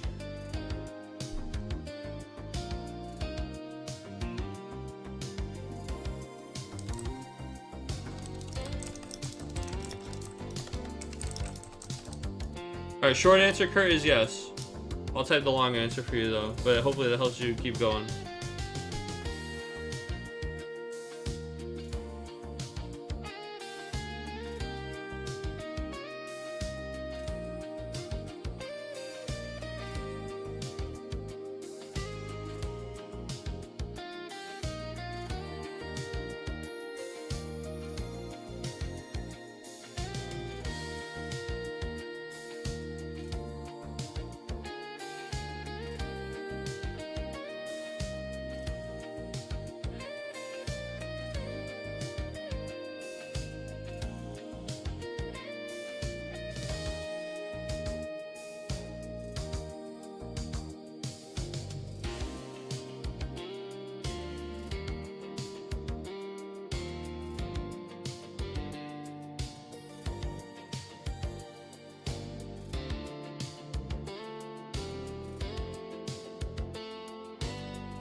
Alright, Kurt, I'm typing your long answer, but yeah, the answer is yes.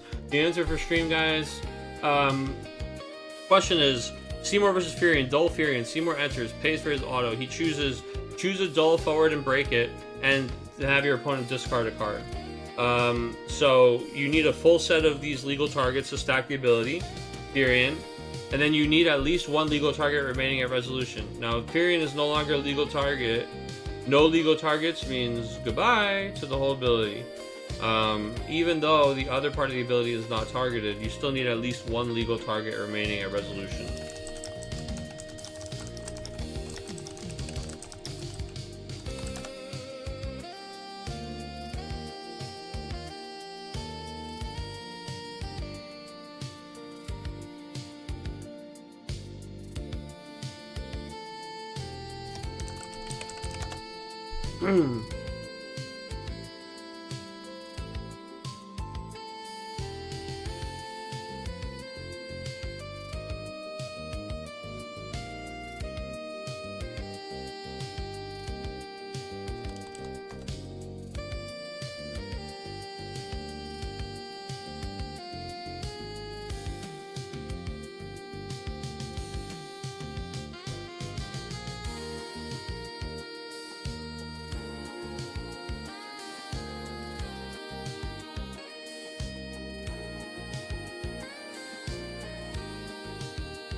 Multi-select, baby.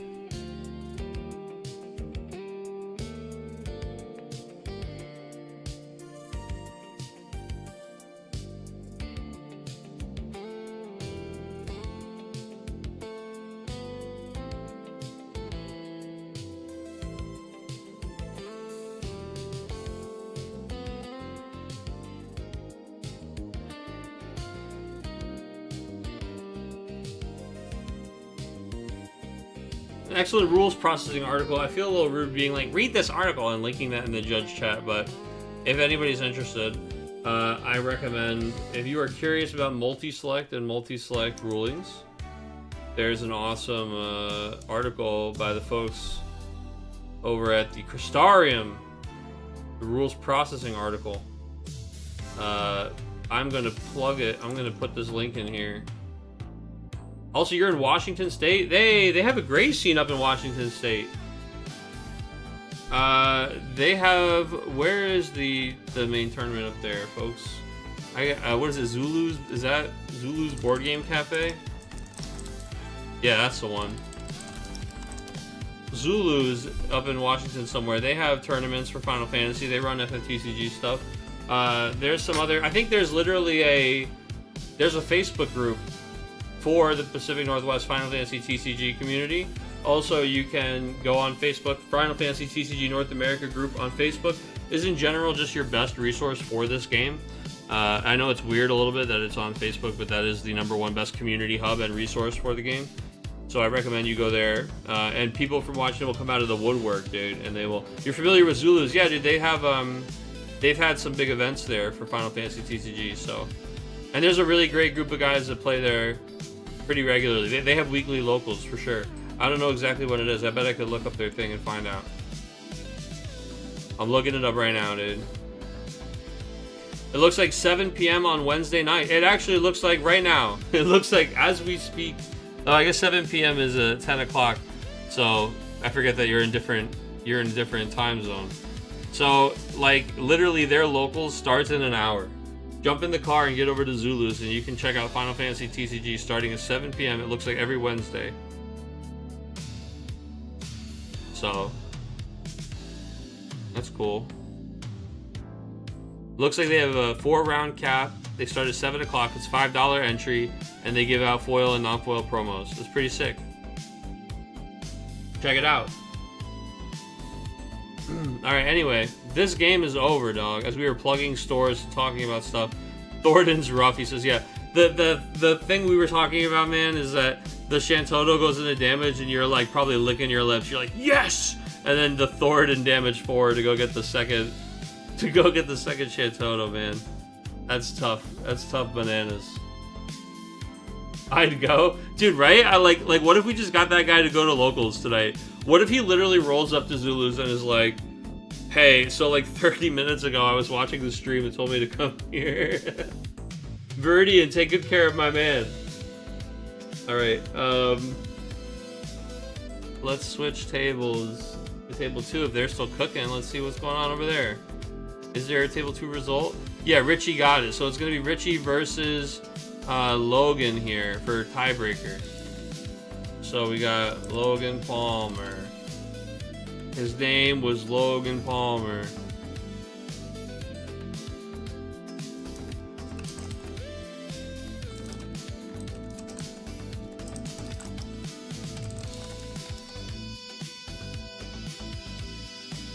Let me gamble. I have so much money to lose. I can't do it, brother.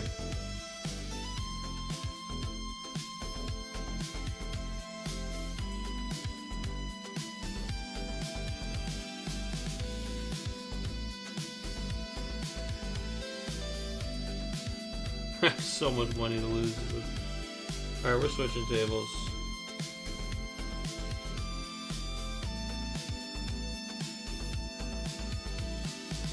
I definitely did not expect you to get out of your computer chair and run over to locals, dude. Don't worry about it. I wish I could tonight. He says 7 p.m. weekday nights is rough. His work is early. Yeah, man. No problem. Happy to get you the info. I'm sure that when they have larger events, they are not on Wednesday nights. But also, too, maybe, you know, you're new to the game and you're trying to check it out. You could always pop over and just check it out and meet the guys and get some info, and then you don't just stay for locals or whatever. I'm sure you can, once you meet the guys and know who wants to play, get together at the store and jam. But you could at least pick up product there at the store and they'll know what you're talking about. So go check it out. Happy to help you out. Welcome to the game. Alright, we need a tiebreaker, and looks like here it is, table 1, Logan and Richie, for our finals tonight. So this is going to be Final Fantasy VIII Terra deck, which I really love, versus an old classic without much of a new spin on it in Chaos Arc here. A lot of people playing a lot of colors these days, and Chaos Arc is certainly going to punish them for that kind of behavior.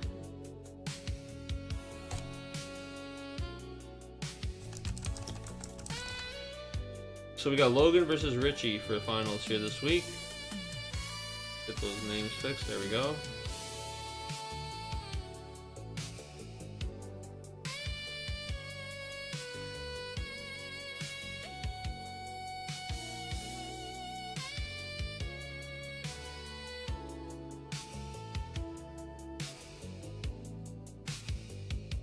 I play 11? Yeah, you better believe it, brother. We got a bit of a problem. Yeah, we're playing on Horizon right now. We have been for years at this point, but I left retail, I guess 3 years ago, maybe. It's too much, man. I've been playing retail Final Fantasy 11 my whole life, but I didn't think that the game, the way that I fell in love with it, still existed. But on Horizon, man, it just is. It just is. I actually have a link show with a bunch of Final Fantasy TCG players in it. We're out here playing, we're out here jamming Final Fantasy 11 together, man.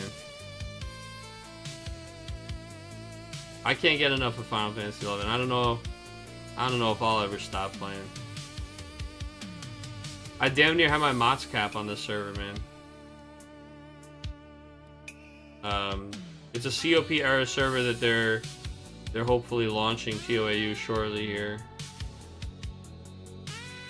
Yeah, I play a lot of 11.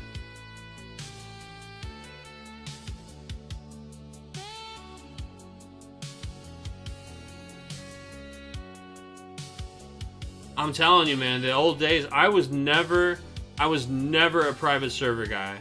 You know, they had wings, They had Nasomi. I never was a private server guy, but I just can't. I can't, like, you have to have fucking full Rima to play any job. Like, you have to go get 300 master levels and capacity levels and all this stuff. Like, I just can't do it, brother. I'm tired. I'm tired. I want the old, simpler game. I can't do this. I can't look at every item and see 700 stats because the item has to pretend I'm level 119, like, and it has to juice every single stat on my character. Like, it just makes it hard to look at an item and know what it means, dude. I love items like Leaping Boots, Emperor Hairpin, Peacock Amulet, Kraken Club, having absurd value and having that longevity, that iconic gear that, like, is really just means something, dude.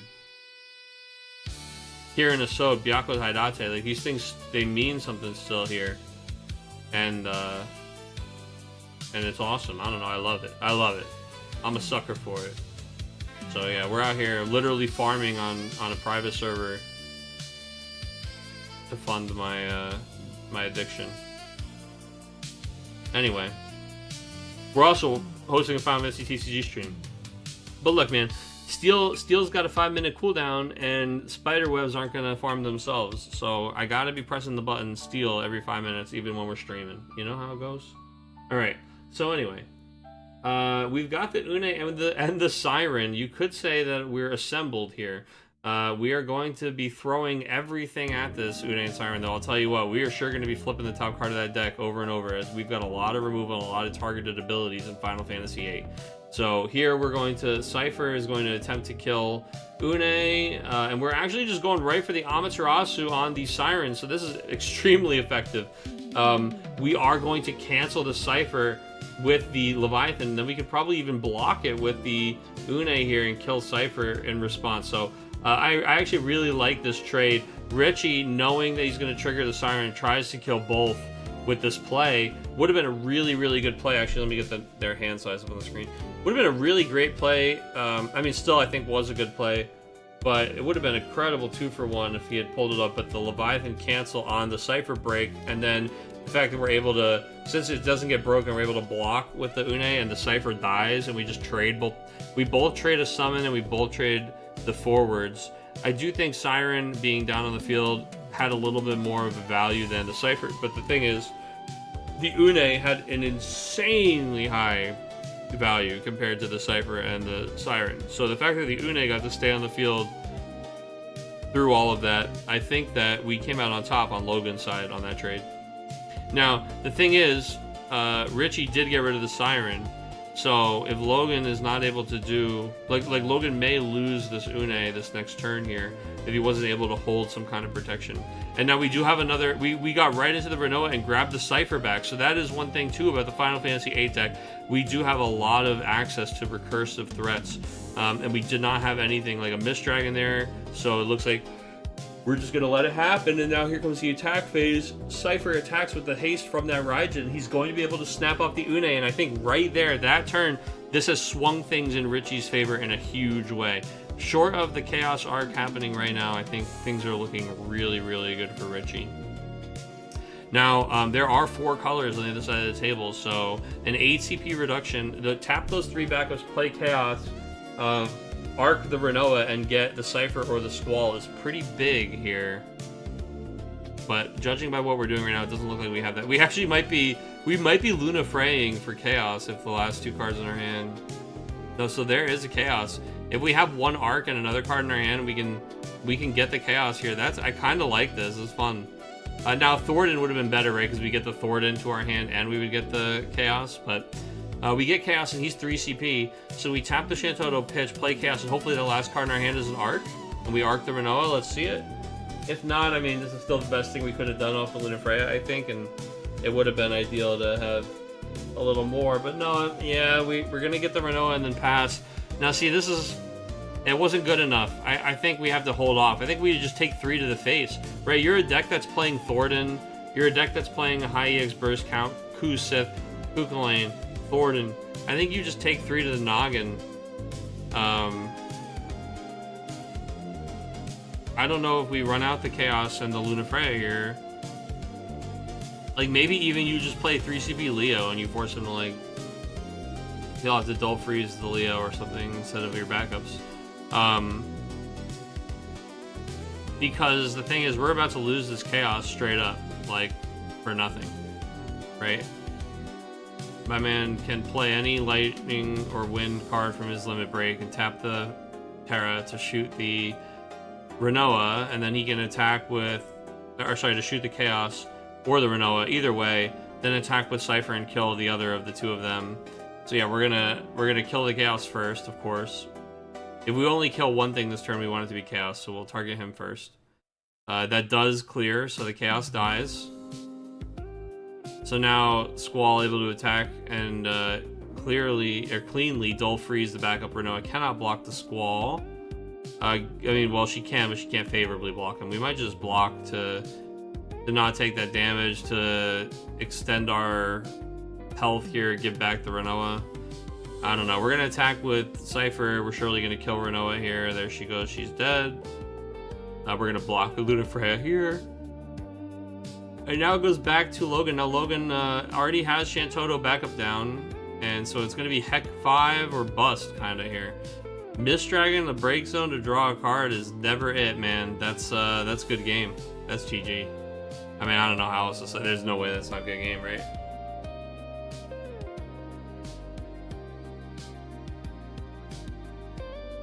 Yeah, good game.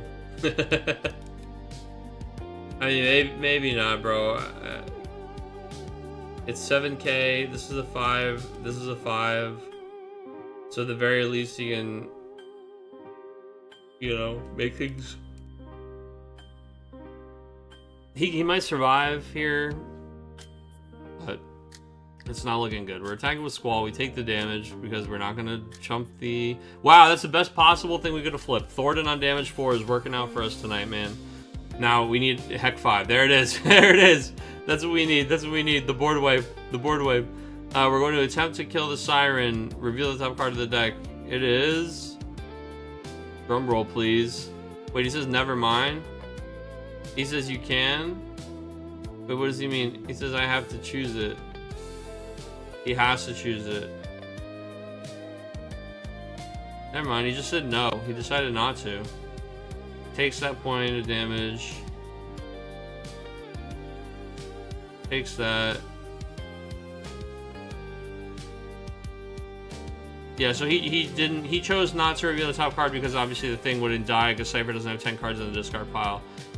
So we let that happen, then we just use her to block. There's the Heck. But I mean, we're at 6 damage. We're a Renoa or an Irvine or yep, there it is, Irvine. I was like, we're a Renoa, Irvine, or a Cypher away. Siren's mandatory. I think he has to. Pretty sure it says it is mandatory. You're right. It is mandatory. You're 100% correct. But does Cypher have to choose him? Maybe that's what he was saying too, is that I have to. Yes, he does have to choose, and the Siren has to do it. So it is mandatory. But yeah, a little not worth fighting about because the game is over. Oh no, it's Yume. Yume. Okay, Siren is Yume. You may put the top card of your deck into the break zone. He doesn't have to.